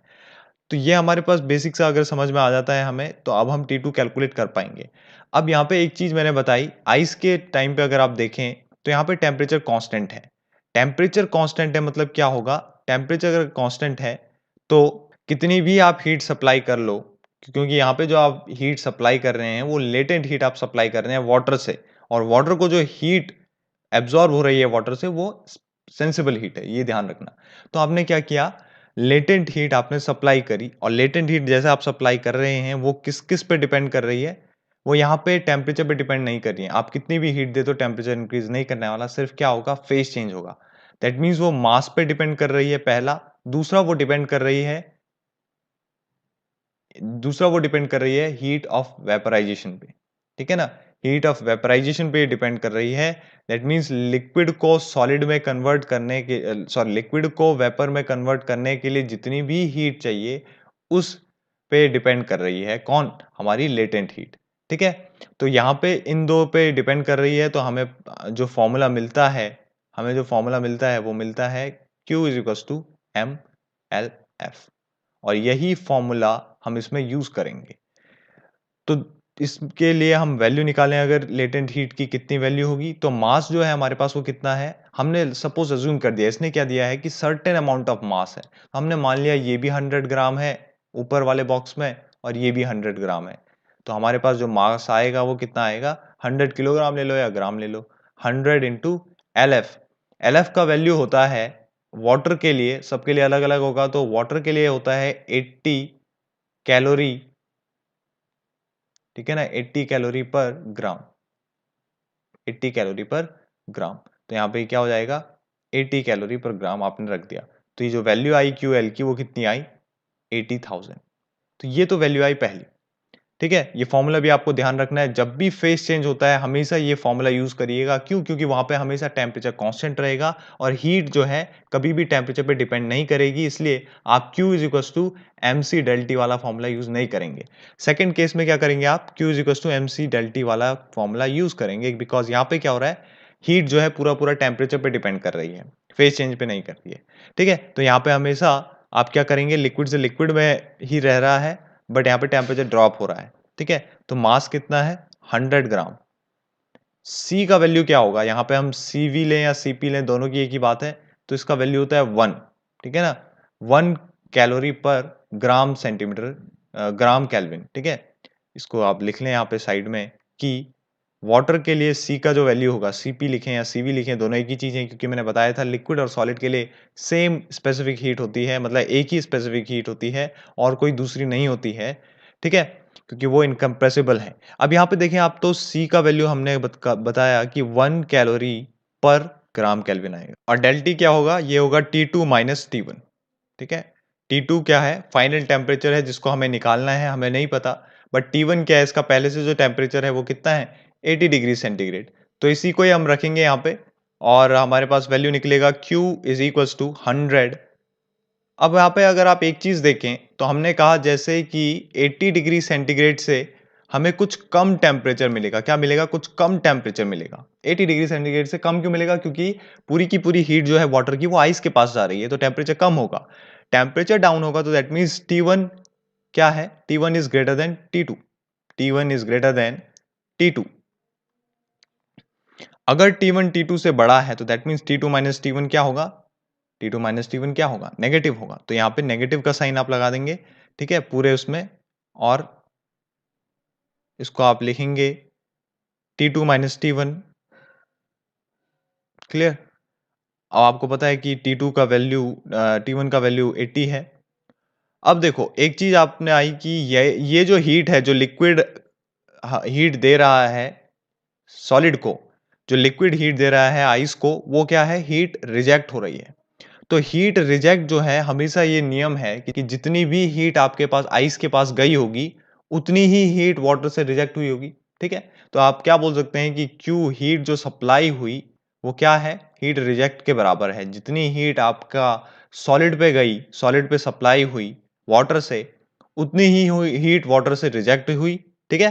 तो यहाँ पे आप क्या लिखेंगे, दोनों को इक्वल कर दें अगर आप, तो आपको मिलेगा 8000 इज इक्वल्स टू माइनस, दोनों इक्वेशन फर्स्ट को और इक्वेशन सेकंड की बात करी हमने, इन दोनों को इक्वल रख दें आप, तो आपको मिलेगा T2 माइनस 80। इसमें क्या होगा, 20 से 20 कैंसिल कर दिया आपने। अब आप T2 इज इक्वल्स टू 80, ये माइनस अंदर जाएगा, ये इसको प्लस कर देगा, ये प्लस हो जाएगा अंदर जाएगा जब ये, तो ये क्या हो जाएगा, T2 की वैल्यू निकालोगे तो 80 माइनस 80 जो कि कितना आएगा, 0 डिग्री सेंटीग्रेड। तो T2 का वैल्यू क्या रहेगा, 0 डिग्री सेंटीग्रेड। तो ये थोड़ा लॉजिकल क्वेश्चन था। नेक्स्ट क्वेश्चन पे आते हैं। 16 to convert volumetric analysis to gravimetric analysis. Volumetric होता है आपके पास कोई भी, लेट्स से आपके पास दो चीजों का सॉल्यूशन है, आपने उसमें दो चीजें ऐड कर रखी हैं और आपको बताना है कि उस सॉल्यूशन में कैलकुलेट करना है कि कितना पार्ट इसका है, कितना पार्ट इसका है, तो वो वॉल्यूमेट्रिक एनालिसिस में आता है। ग्रेविमेट्रिक में आता है आपका डेंसिटी वगैरह, आपने किसी भी चीज को नाप तोल करके उसको कैलकुलेट किया है ना, तो वहां पे आपका ग्रेविटेशनल एनालिसिस आता है। तो अगर आपको वॉल्यूमेट्रिक एनालिसिस को ग्रेविमेट्रिक में बदलना है, तो इसके लिए क्या करना होता है, मॉलिक्यूलर वेट को डिवाइड करना होता है, मतलब कि ग्रेविमेट्रिक एनालिसिस को मॉलिक्यूलर वेट से या तो डिवाइड करेंगे या मल्टीप्लाई करेंगे, या फिर डेंसिटी से मल्टीप्लाई करेंगे, या फिर स्पेसिफिक वेट से, या फिर डिवाइड करेंगे स्पेसिफिक वेट से। तो इसका आंसर है ऑप्शन बी। ऑप्शन बी इसका सही आंसर है, ठीक है ना। Second question, next question 17, a sudden fall in barometer reading is a sign of approaching. ये है स्टॉर्म। क्यों, यहां पे देखिए अगर आप, सडन फॉल इन बैरोमीटर मतलब कि बैरोमीटर क्या करता है, एटमॉस्फेरिक प्रेशर को मेजर करता है। अगर एटमॉस्फेरिक प्रेशर डाउन हो जाए, इसका मतलब क्या है, इसका मतलब वहां पे की जो वेलोसिटी है वो इंक्रीज हुई है। क्यों, क्योंकि आपने पढ़ा है बर्नौलीज थ्योरम से कि जब भी, ये वॉल्यूम नहीं है ये वेलोसिटी है, जब भी आप प्रेशर का इंक्रीज होता है कहीं पे, या वेलोसिटी का कहीं पे इंक्रीज होता है, तो वहां पे प्रेशर ड्रॉप होता है, और वाइस वर्सा। तो एक एग्जांपल लेते हैं इसको समझने के लिए कि कैसे यहाँ पे वेलोसिटी इंक्रीज होने से प्रेशर ड्रॉप हो रहा है। लेट्स से आपने इन दो पेजेस को लिया और आपने यहाँ पे फूक मारना स्टार्ट किया, तो उससे क्या हुआ, जो मॉलिक्यूल हैं वो बहुत तेजी से क्या हो रहे, आगे की ओर शिफ्ट हो रहे हैं, उनकी वेलोसिटी क्या हो गई, बहुत ज्यादा इंक्रीज हो गई। दैट मीन्स इस एरिया से थोड़े बहुत वॉल्यूम मॉलिक्यूल्स क्या गए, आगे गए। हालांकि यहाँ पे मॉलिक्यूल्स अभी भी हैं, बट कम अमाउंट में है एज कंपेयर टू जो नॉर्मल रहता है एटमॉस्फेयर में उससे थोड़े कम हो चुके हैं। तो क्या होगा, ये जो पेपर हैं जो आपने हाथ पे पकड़े हैं, ये क्या होंगे, अपनी तरफ आने की कोशिश करेंगे। क्यों? क्योंकि यहाँ की जो एयर है, एयर मॉलिक्यूल्स हैं, वो high pressure to low pressure जाने की कोशिश करेंगे, बिकॉज़ कोई भी चीज़ हाई से लो जाती है और हाई प्रेशर से लो प्रेशर की ओर ये मॉलिक्यूल्स आने की कोशिश करेंगे, क्योंकि यहाँ पे लो प्रेशर रीजन क्रिएट हुआ। क्यों लो प्रेशर रीजन क्रिएट हुआ? बिकॉज़ यहाँ पे क्या हो गया, वैक्यूम जैसा क्रिएट हो गया था, यहाँ से मॉलिक्यूल हट चुके थे। जब आपने बहुत तेज़ी से मॉलिक्यूल्स पे फूँक मारी, एयर मॉलिक्यूल्स पे फूँक मारी, तो वो आगे की ओर शिफ्ट हुए। तो ये पेपर क्या हुए, पास आने की कोशिश करेंगे, क्योंकि इस पे इधर और इधर से क्या कर रहे हैं, मॉलिक्यूल्स जो हैं लो प्रेशर रीजन में आने की कोशिश कर रहे हैं। तो ये जो आपके पेपर हैं, पेपर पीसेस हैं दोनों, ये एक दूसरे के पास आएंगे। तो इससे क्या पता चला कि कभी भी अगर वेलोसिटी डिक्रीज होगी तो प्रेशर वहां पे इंक्रीज होगा, और वेलोसिटी यहाँ पे जैसे इंक्रीज हुई तो प्रेशर क्या हुआ, ड्रॉप हुआ। तो प्रेशर ड्रॉप हुआ क्योंकि वैक्यूम जैसा कुछ क्रिएट हो चुका था। तो ऐसा ही सेम क्या होता है, नेचर में भी होता है। अगर आपकी वेलोसिटी, आपका प्रेशर ड्रॉप हो रहा है बैरोमीटर का, दैट मीन्स वहां पे वेलोसिटी बढ़ेगी। वेलोसिटी बढ़ेगी किसकी? विंड की वेलोसिटी बढ़ेगी। और विंड की वेलोसिटी कैसे बढ़ती है? आपको पता है कि जब सनलाइट जो होती है उसके कारण क्या होता है, टेम्परेचर हर जगह जाता है बट वो अनइवन डिस्ट्रीब्यूट होता है। तो क्या होता है कई बार कि नीचे हमारे पास हॉट एयर रहती है, ऊपर कोल्ड एयर रहती है। कोल्ड एयर जिसकी डेंसिटी ज्यादा है और हॉट एयर जिसकी डेंसिटी कम है, अगर वो नीचे है तो वो ऊपर आने की कोशिश करेगी, और कोल्ड एयर नीचे आने की कोशिश करेगी, क्योंकि इसकी डेंसिटी ज्यादा है। और इसी कारण क्या होता है, जो विंड की जो वेलोसिटी है वो आपको मिलती है। तो विंड की वेलोसिटी बढ़ेगी और तूफान आने के चांसेस रहते हैं। तो सी आपका आंसर रहेगा। Next question 18, on wet basis air contains following parts of oxygen. तो इसका आंसर होगा 23, जैसे कि मैंने बताया था फर्स्ट क्वेश्चन में। 19 क्वेश्चन पे आते हैं, in a non flow reversible process for which P is इतना और वी चेंज होता है 1 से लेकर 2 मीटर क्यूब तक, तो वर्क डन बताइए। तो वर्क डन निकालने का एक तरीका होता है हमेशा, ये क्योंकि नॉन फ्लो प्रोसेस है, दैट मीन्स यहाँ पे जो सिस्टम होगा आपका वो क्या होगा, क्लोज होगा। तो मैंने क्लोज सिस्टम के लिए आपको फॉर्मूला बताया था पीडीवी। अब पीडीवी होगा तो आपको क्या रखना है, जस्ट वैल्यू रखना है। तो पी डीवी तो होगा, बट यहाँ पे जो वॉल्यूम है V1 से V2 चेंज हो रहा है, और V1 से V2 कितना चेंज हो रहा है, 1 से लेकर 2। तो आप इसको आगे इंटीग्रेट करें, 1 से लेकर 2। प्रेशर की वैल्यू रखें, क्या है, -3V प्लस 15 इंटू 10⁵ ये है न्यूटन पर मीटर स्क्वायर में, ठीक है। तो कोई दिक्कत नहीं है, यूनिट आपको सेम रखनी है। ये आपका डीवी है, ठीक है। अब आपको क्या करना है, बस इसको इंटीग्रेट करना है। तो इंटीग्रेट जब आप इसको करेंगे तो क्या होगा, आपने 3 कांस्टेंट बाहर लिया और v को आप इंटीग्रेट करेंगे तो v स्क्वायर ये हो जाएगा v² by 2, और लिमिट लग जाएगी इसमें 1 से लेकर 2 तक, ठीक है, प्लस 15। और इस पूरे के साथ क्या मल्टीप्लाई होगा, इस पूरे के साथ मल्टीप्लाई होगा 10⁵ आगे आप इसको सॉल्व करें तो -3, 2 × 2 = 4, -1 का स्क्वायर 1 होगा अपॉन 2, ठीक है। तो ये यहाँ पे आ जाएगा +15। जब आप इसको सॉल्व करेंगे तो ये 15/9, 15 - 9/2 होगा। और इसको अगर आप सॉल्व करें फर्दर, तो इसको आप सॉल्व करेंगे तो आएगा 30 - 9/2, तो ये हो जाएगा 21/2 इंटू 10⁵। और इसको आप सॉल्व करें तो आएगा 10.5 इंटू 10⁵। ये किस में आएगा, वर्क डन है आपका, तो ये आएगा न्यूटन मीटर में। क्लियर है? तो यहाँ पे आपका जो न्यूटन मीटर को आप जूल भी लिख सकते हैं। तो यहाँ पे आपका कौन सा आंसर इसके क्लोज है, तो इसके थर्ड ऑप्शन क्लोज है। तो इसमें क्या होगा आंसर, सी आंसर रहेगा, ठीक है ना। 10 इंटू 10⁵ जूल। यहाँ पे 10.5 भी अब रहता तो सही रहता है, पर यहाँ पे कोई और ऑप्शन है नहीं, ठीक है। Now question number 20, for which of the following substance the gas laws can be used with minimum errors. तो इसमें आंसर रहेगा सुपर हीटेड स्टीम, क्योंकि जो हमारे पास गैसेस हैं यहाँ पे जो स्टीम दे रखे हैं वो परफेक्ट गैस के आसपास रहते हैं। सबसे ज्यादा जो पास रहता है वो रहता है हमारा सुपर हीटेड स्टीम। ये हमारा पूरी तरह मतलब मैक्सिमम जो यहाँ पे कहें हम ऑप्शन के अकॉर्डिंग, तो ये सबसे ज्यादा परफेक्ट गैस की तरह बिहेव करता है, क्योंकि इसका जो प्रेशर है और गैसेस के कंपेयर में, like dry steam, wet steam, इन सभी के कंपेयर में प्रेशर जो है वो क्या रहता है, कम रहता है, और टेम्परेचर बहुत ज़्यादा रहता है और डेंसिटी भी कम रहती है। इसी कारण ये इस पे जो हमारे आइडियल गैस इक्वेशन है या सारे के सारे लॉ हैं, चार्ल्स लॉ, बॉयल्स लॉ, वो क्या करते हैं, वो एप्लीकेबल होते हैं और ये उनको फॉलो करता है। तो यहाँ पे ऑप्शन डी आंसर रहेगा। अब आते हैं 21 क्वेश्चन पे। तो इसमें हमारे पास कुछ दिया है 1 2 3 पाथ में।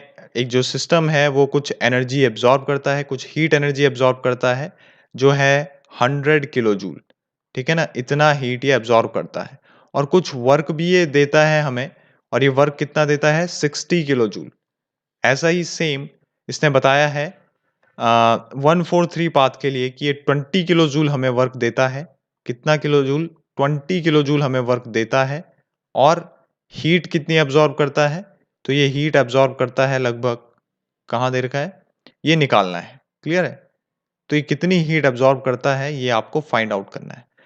तो इसके लिए आपको सिंपल फर्स्ट लॉ लगाना है from first law of thermodynamics.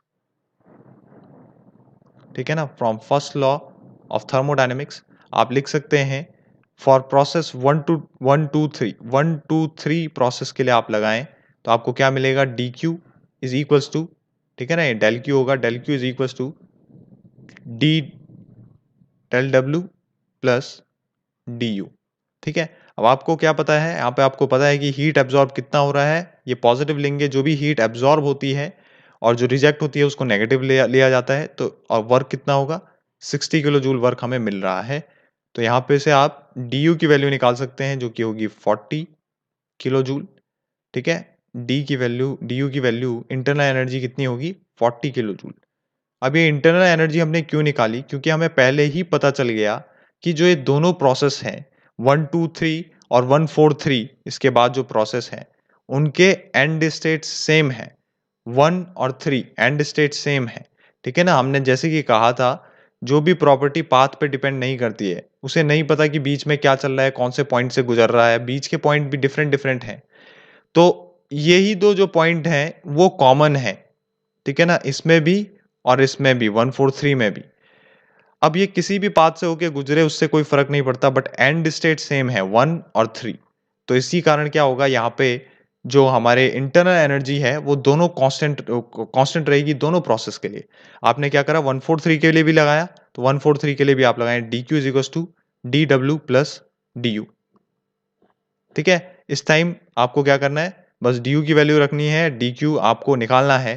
तो डी डब्ल्यू आपको पता है कितना वर्क किया, 20 किलो जूल, इसलिए पॉजिटिव रहेगा। अगर वर्क देते तो नेगेटिव होता, और यहाँ पे इंटरनल एनर्जी 40, तो 60 किलो जूल इसका आंसर रहेगा, प्लस 60 किलो जूल आपका डी इसका आंसर रहेगा। 22, if heat be exchanged in reversible manner, which of the following properties of the working substance will change accordingly? Temperature and enthalpy, internal energy, entropy, और all of the above। तो किसका क्या होगा, अगर हम, ये क्या पूछ रहा है, अगर हम हीट को एक्सचेंज करते हैं, दैट मीन्स अगर हम हीट को दे रहे हैं किसी सिस्टम में, या फिर हीट उससे निकाल रहे हैं। ठीक है, ये दो कंडीशन बनती हैं। तो किसमें चेंजेस देखने को मिलते हैं, क्या टेम्परेचर में देखने को मिलेंगे? तो सबसे पहले आते हैं भाई, टेम्परेचर में देखने को मिलेंगे क्या? टेम्परेचर में नहीं मिलेंगे। क्यों? क्योंकि अगर आप किसी सिस्टम को लेटेंट हीट दें, ठीक है ना, आप समझ सकते हैं, अगर आप किसी सिस्टम को लेटेंट हीट दें, जैसे कि मैं बता रहा था, तो क्या उसके टेम्परेचर में इंक्रीमेंट होगा? नहीं, टेम्परेचर कांस्टेंट रहेगा, क्योंकि तभी आपका फेज चेंज होगा। तो ये तो बात गलत साबित हो गई, तो पहला ऑप्शन नहीं रहेगा। एंथैल्पी में होगा क्या? तो एंथैल्पी क्या होता है? एंथैल्पी होता है इंटरनल एनर्जी और आपका वर्क का सम। ठीक है ना, वर्क का सम। तो वर्क में तो कोई इफेक्ट नहीं पड़ेगा हीट का। ठीक है ना, जरूरी नहीं है कि हीट का इफेक्ट जो है, हीट एक्सचेंज हो रहा है, हीट इंक्रीज हो रहा है, तो वर्क भी आपको मिले ही मिले, जरूरी नहीं है। ठीक है ना, आप इंटरनल एनर्जी को देखें तो इंटरनल एनर्जी क्या है, इंटरनल एनर्जी का फंक्शन कौन है? टेम्परेचर। तो टेम्परेचर भी अगर इंटरनल एनर्जी का फंक्शन है, तो टेम्परेचर ही अगर कांस्टेंट रहेगा तो इंटरनल एनर्जी भी कांस्टेंट रहेगा। तो एंथैल्पी पे भी इसका कोई इफेक्ट नहीं पड़ेगा, आप हीट देंगे या नहीं देंगे। भले ही आप एंथैल्पी को टोटल हीट जरूर बोलते हैं, बट सबसे ज्यादा इफेक्ट किस पे पड़ेगा, हम उसकी बात कर रहे हैं यहाँ पे। इंटरनल एनर्जी पे भी नहीं पड़ेगा, जैसे कि मैंने कहा, क्योंकि इंटरनल एनर्जी क्या है, इंटरनल एनर्जी का फंक्शन ही हमारा टेम्परेचर है। ठीक है ना, इंटरनल एनर्जी का फंक्शन हमारा टेम्परेचर है, इसलिए क्या होगा, टेम्परेचर कांस्टेंट है तो इंटरनल एनर्जी पे भी नहीं पड़ेगा प्रभाव। क्लियर? अब हमारे पास एंट्रोपी की बारी आती है, तो एंट्रोपी ही इसका आंसर रहेगा। डी ऑप्शन इसका सही रहेगा। क्यों? क्योंकि अगर आप हीट को दे रहे हैं किसी सिस्टम को, तो उसमें क्या होगा? एंट्रोपी इंक्रीज होगा। और अगर आप हीट ले रहे हैं तो एंट्रोपी डिक्रीज होगा। क्यों? क्योंकि आपने किसी भी सिस्टम को अगर हीट दिया, इसका मतलब क्या किया? आपने एनर्जी दिया, और एनर्जी दिया तो उसके कारण क्या होगा? ज्यादा एनर्जी स्प्रेड होगी सिस्टम से। जितनी ज्यादा एनर्जी स्प्रेड होगी सिस्टम से, आप वाली डेफिनेशन भूल जाइए कि डिग्री ऑफ रैंडमनेस और डिग्री ऑफ डिसऑर्डरनेस आपका एंट्रोपी है। नहीं, डिग्री ऑफ स्प्रेडनेस ऑफ एनर्जी अगर आप कहें तो ज्यादा बेहतर रहेगा। जितना सिस्टम से एनर्जी बाहर निकलेगी, ठीक है ना, आप जितना ज्यादा उसको हीट देंगे उतना ज्यादा एनर्जी बनेगी, और जितना ज्यादा उससे एनर्जी स्प्रेड होगी या एनर्जी जो है एनर्जी कन्फिगरेशन होगा, एनर्जी एक जगह से दूसरी जगह चेंज होगी, उसका मतलब कि अरेंज होने का तरीका बदलता रहेगा, उतना ज्यादा उसकी एंट्रोपी बढ़ेगी। क्लियर है? तो आपने हीट ज्यादा दी, एनर्जी बढ़ी, एनर्जी कन्फिगरेशन बढ़ा या एनर्जी स्प्रेडनेस बढ़ी, बाहर की ओर एनर्जी आई बहुत तेजी से, तो आपकी एंट्रोपी बढ़ी। तो इसीलिए हीट देने पर एंट्रोपी बढ़ी और हीट लेने पर एंट्रोपी घटेगी। क्यों? क्योंकि एनर्जी स्प्रेडनेस कम हो गया। क्लियर? तो यहाँ पे आपका जो 22 का ऑप्शन डी सही रहेगा, एंट्रोपी। नाउ अब बात करते हैं क्वेश्चन नंबर 23 की। तो इसमें क्या, एक मैन्युफैक्चरर क्लेम करता है कि उसने क्या बनाया है, एक ऐसा हीट इंजन बनाया है जो हमें इनपुट दे रहा है, आउटपुट दे रहा है, 20 हॉर्स पावर वर्क दे रहा है, और इसका कुछ ना कुछ सोर्स होगा और कुछ ना कुछ सिंक भी होगा। तो इसने क्या किया, कुछ हीट दी Q1, हमने इसको हीट दी, और वो हीट है 400 किलो कैलोरी पर मिनट। क्लियर? फिर है हमारे पास सोर्स, ये है हमारा सोर्स जिसका टेम्परेचर हमें दिया है T1 227 डिग्री सेंटीग्रेड। इसको हम केल्विन में बदलेंगे तो 273 प्लस 27 आपका हो जाएगा 500। ठीक है ना, 500 केल्विन। और ये कितना हो जाएगा? T2 हो जाएगा आपका 300 केल्विन। क्लियर है? तो ये आपको दोनों मिल गए। अब आपको यहाँ पे Q2 निकालना हो सकता है, इसलिए आपको Q1 और इस वर्क का यूनिट आपको सेम करना पड़ेगा। तो Q1 आपको है 400। तो हम दोनों को क्या करते हैं, दोनों को हम जूल में या न्यूटन मीटर में बदल देते हैं। तो किलो को हम क्या लिख सकते हैं, 10⁻³ और कैलोरी कितना होता है, एक कैलोरी में हमारे पास कितना होता है, 4.81 जूल होता है या न्यूटन मीटर होता है, अपॉन मिनट को आपको किस में बदलना है, मिनट को आपको बदलना है सेकंड में। तो ये आपके पास जो यूनिट बनेगी वो बनेगी न्यूटन मीटर पर सेकंड, जिसको आप जूल पर सेकंड भी बोलते हैं। फिर आपको जो वर्क है ये, इसको भी आपको बदलना है। तो 20 हॉर्स पावर है, इसको अगर आप 746 से मल्टीप्लाई करें तो आपको जो भी मिलेगा उसका वैल्यू होगा 14920 जूल पर सेकंड। ठीक है ना, ये भी आपका जूल पर सेकंड है। अब आपको करना क्या है, जस्ट आपको एफिशिएंसी कैलकुलेट करना है पहले रिवर्सिबल इंजन के लिए, दैट मींस कार्नोट इंजन के लिए। उसके लिए फॉर्मूला होता है 1 minus T2/T1। T1 is the high temperature and T2 is the low temperature. ठीक है, तो T2 कितना है, T2 है 300 और T1 है 500। ठीक है, तो ये बन जाएगा आपका 2/5 और इसको लिख सकते हैं आप 0.4। क्लियर है? फिर आप निकालेंगे एफिशिएंसी, और एफिशिएंसी इस टाइम आप इंजन के लिए निकालेंगे और इंजन से कंपेयर करेंगे। देखो यहाँ पे 3 कंडीशन बनती है। अगर कार्नोट की एफिशिएंसी इंजन के बराबर है तो ये हाइपोथेटिकल केस है। अगर कार्नोट की ज़्यादा है इंजन से तो ये रियल केस है। अगर कार्नोट की कम है इंजन से तो ये क्या है, दैट मीन्स ये भी क्या है, नॉट पॉसिबल है। तो यहाँ पे सिर्फ पॉसिबल एक ही केस है, ये हाइपोथेटिकल है और ये इम्पॉसिबल है। क्लियर है? तो हमारे पास एनी एफिशिएंसी की वैल्यू हम निकाल रहे हैं।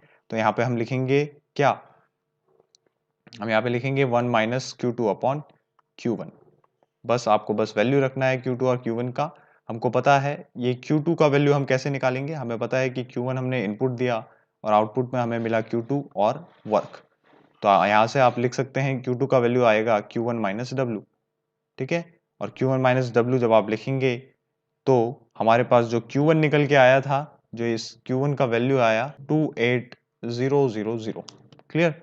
तो यहाँ पे हमारे पास हमने जस्ट वैल्यू रखा 14920 और Q1 का वैल्यू 28000, तो ये मिलेगा हमें 0.468। यहाँ पे ध्यान रखिएगा 68 भी आ गया है 0.468, इसको नेग्लेक्ट नहीं करना है। आप सिर्फ 0.4 देखोगे तो आप इक्वल बोल दोगे, नहीं। यहाँ पे क्या हो रहा है, एफिशिएंसी जो है इंजन की ज्यादा आ रही है कारनॉट से, जो कि इम्पॉसिबल है क्योंकि कारनॉट से मैक्सिमम किसी की हो ही नहीं सकती। कारनॉट इज द मैक्सिमम एफिशिएंसी, ठीक है। तो यहाँ पे क्या आ गया, नॉट पॉसिबल, ठीक है। नेक्स्ट क्वेश्चन पे आए, 24 क्वेश्चन है हमारे पास। A mixture of gas expands from 0.03 to this constant pressure 1 megapascal, clear है, और हीट एब्जॉर्ब करता है इतना, तो चेंज इन इंटरनल एनर्जी बताओ। हमें पता है फर्स्ट लॉ से dq is equal to du plus dw। अब हमें पता है हमें निकालना है du, तो du हो जाएगा dq माइनस dw, और इस dq का वैल्यू हमारे पास है 84 किलो जूल, माइनस हमें dw निकाल सकते हैं pdv से, ठीक है। pdv से कैसे, प्रेशर हमें पता है, और प्रेशर pdv दैट मीन्स हमें यहाँ पे ये क्या है, एक कांस्टेंट प्रेशर प्रोसेस है, और कांस्टेंट प्रेशर प्रोसेस के लिए आपको याद होना चाहिए कि जो वर्क निकलता है वो हमेशा निकलता है pv2 माइनस v1 से। तो यहाँ पे भी हम वही लगाएंगे pv2 माइनस v1, dv नहीं लगेगा यहाँ पे, ठीक है। तो आपने क्या किया, pv2, v2 का वैल्यू कितना है, v2 का वैल्यू है 0.06 माइनस 0.03, तो ये आ जाएगा 0.03, और प्रेशर का वैल्यू है 1, क्लियर। तो 84 माइनस आपको क्या करना है, आपको प्रेशर का वैल्यू रखना है, तो प्रेशर का वैल्यू होगा 1 मेगापास्कल। मेगापास्कल है तो 10 टू द पावर 6 हो जाएगा, इनटू आपका 0.03। अब अगर आप ये देखें यहाँ पे भी आपका 10 टू द पावर 6 ये किलो जूल में है, ठीक है। तो आप इसको क्या लिख सकते हैं, आप देखो मेगा पास्कल को आप लिखते हैं 10 टू द पावर 6 पास्कल, ठीक है, 1 मेगा पास्कल को। अब अगर आप उसको किलो पास्कल में करना है तो उसके लिए आपको क्या करना पड़ेगा, 10 टू द पावर 3 से मल्टीप्लाई कर देंगे, तो 10 टू द पावर 3 किया तो किलो पास्कल, ठीक है। तो आप इसमें क्या करेंगे, यहाँ पे 10 टू द पावर 3 से डायरेक्टली मल्टीप्लाई कर दें तो आपको किलो पास्कल यानी कि किस में मिलेगा, आपको ये किलो जूल में मिल जाएगा, ठीक है। तो ये किलो पास्कल हो गया आपका, और ये किलो पास्कल को आप क्या लिख सकते हैं, kilo Newton per metre square, और जब ये वॉल्यूम के साथ मल्टीप्लाई हुआ यहाँ पे pv2 माइनस v1, तो मीटर क्यूब हुआ, और ये अगेन क्या बन गया, किलो जूल बन गया, ठीक है। तो ऐसा हो जाएगा आपका, ये हो जाएगा 54, इसका टोटल आंसर आ जाएगा, ठीक है। तो 54 किलो जूल यहाँ पे आंसर रहेगा इसका। Next question 25, producer gas is obtained by, इसका आंसर है partial combustion of coal, coke, anthracite coal और charcoal in a mixed air steam blast. Question number 26 पे बात करें कि kinetic energy per kilogram molecule of any gas at absolute temperature T is equals to, तो किसी भी temperature T पे हमें हमें निकालना है कि जो काइनेटिक एनर्जी है, मान लें कि E है, वो कितना होता है, ठीक है ना। तो इसका आंसर रहता है B। इसको प्रूफ करके हम दिखाते हैं आपको कैसे उसका B आता है। तो सबसे पहले हमारे पास बेसिक सी चीज क्या है इसमें, कि हम यहाँ पे यूज करते हैं एडियाबेटिक प्रोसेस का। क्यों एडियाबेटिक प्रोसेस का यूज करते हैं, यहाँ पे ध्यान दीजिएगा कि जब भी हम क्या चाहते हैं, हम एक ऐसा सिस्टम चाहते हैं कि हम उसमें कुछ एनर्जी दें, कुछ कुछ भी एनर्जी दें, वो एनर्जी कुछ भी हो सकती है, बट वो एनर्जी ऐसी दें कि इसके बाहर वो एनर्जी ना जाए, वो सारी की सारी इसकी इंटरनल एनर्जी को बढ़ाए, दैट मीन्स इसकी काइनेटिक एनर्जी को इंक्रीज करे। तो वो एनर्जी हम देते हैं क्या, एज अ वर्क। और ये वर्क जब हम इसको देते हैं सिस्टम को, तो ये बाहर भी नहीं जाता है, डिसिपेट भी नहीं होता। क्यों, क्योंकि जो सिस्टम हम लेते हैं वो क्या लेते हैं, एडियाबेटिक सिस्टम, क्लियर है। एडियाबेटिक सिस्टम लेते हैं क्योंकि एडियाबेटिक प्रोसेस इसीलिए लेते हैं ताकि जितना भी वर्क है वो एज अ एनर्जी हमें, काइनेटिक एनर्जी हमें डायरेक्टली मिलता रहे। तो हमारे पास क्या है, हमें इसी average kinetic energy, that means इस kinetic energy per kilogram molecule को निकालना है हमें। तो सबसे पहले हमें पता है कि PV to the power gamma is equal to C, ये हमारा एडियाबेटिक प्रोसेस होता है, ठीक है। उससे पहले एक और बात करें कि भाई हमें पता है कि D W is equal to PDV, clear है। और यहां से मैं अगर इक्वेशन फर्स्ट से P की वैल्यू निकालूं तो क्या आएगी, वो P is equal to C upon V to the power gamma, clear.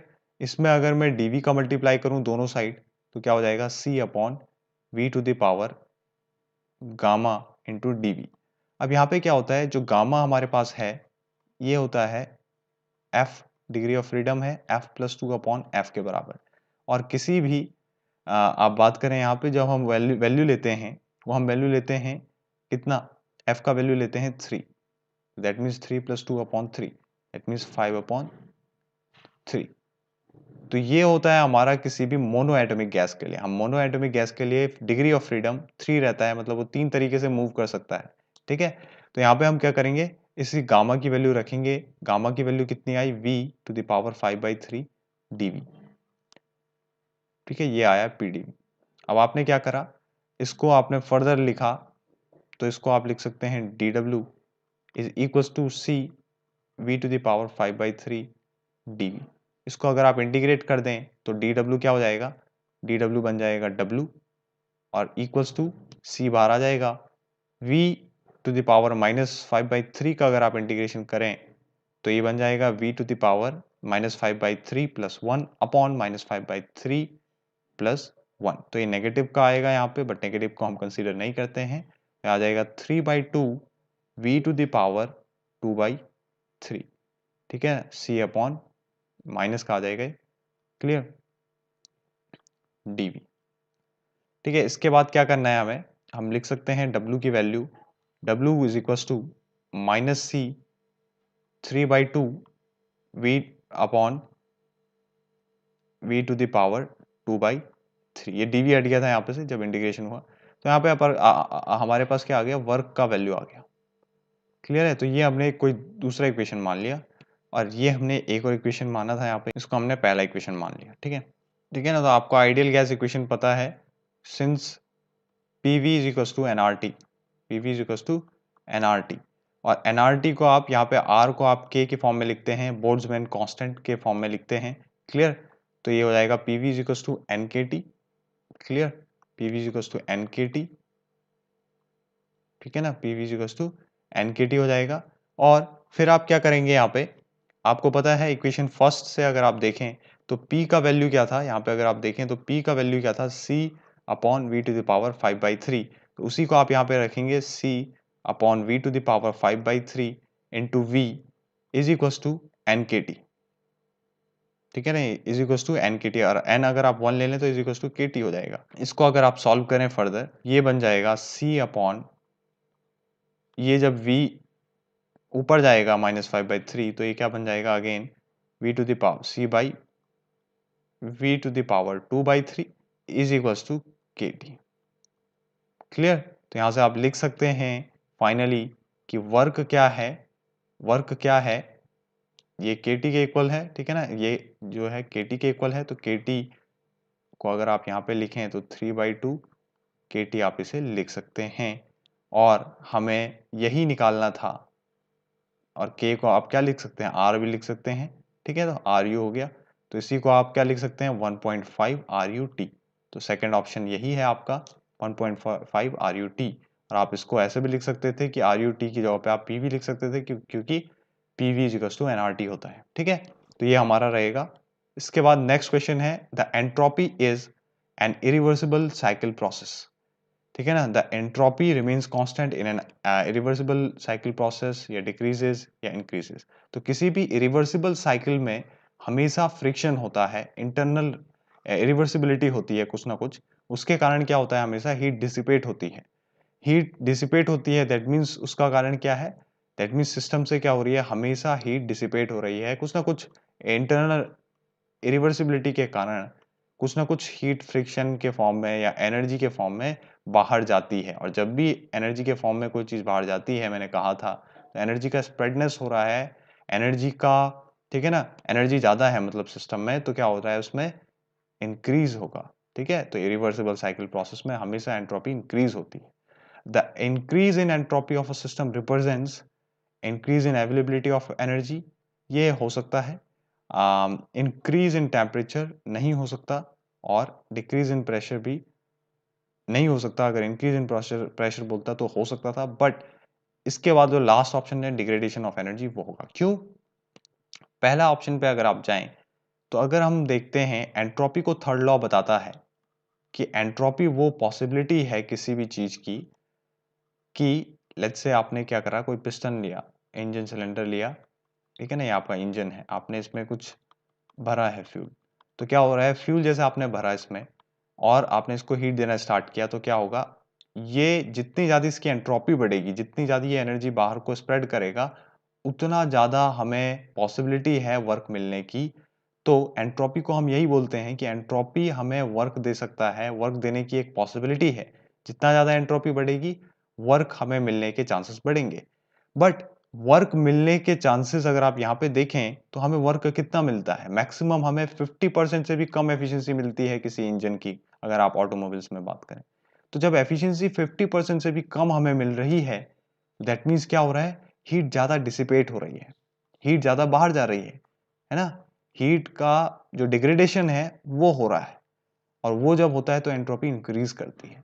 तो एंट्रोपी का मकसद भले ही आपका वर्क देना है, बट यहाँ पे क्या है, एंट्रोपी को जैसे हमने बताया स्टार्टिंग से कि वो स्प्रेडनेस है। दैट मीन्स जितना एनर्जी फैलाव होगा बाहर, जितना चांसेस होंगे एनर्जी का अरेंज होने का अंदर सिस्टम में, उतना ज़्यादा उसकी कॉन्फ़िगरेशन के चांसेस हैं, तो उतना ज़्यादा उसकी एंट्रोपी बढ़ेगी।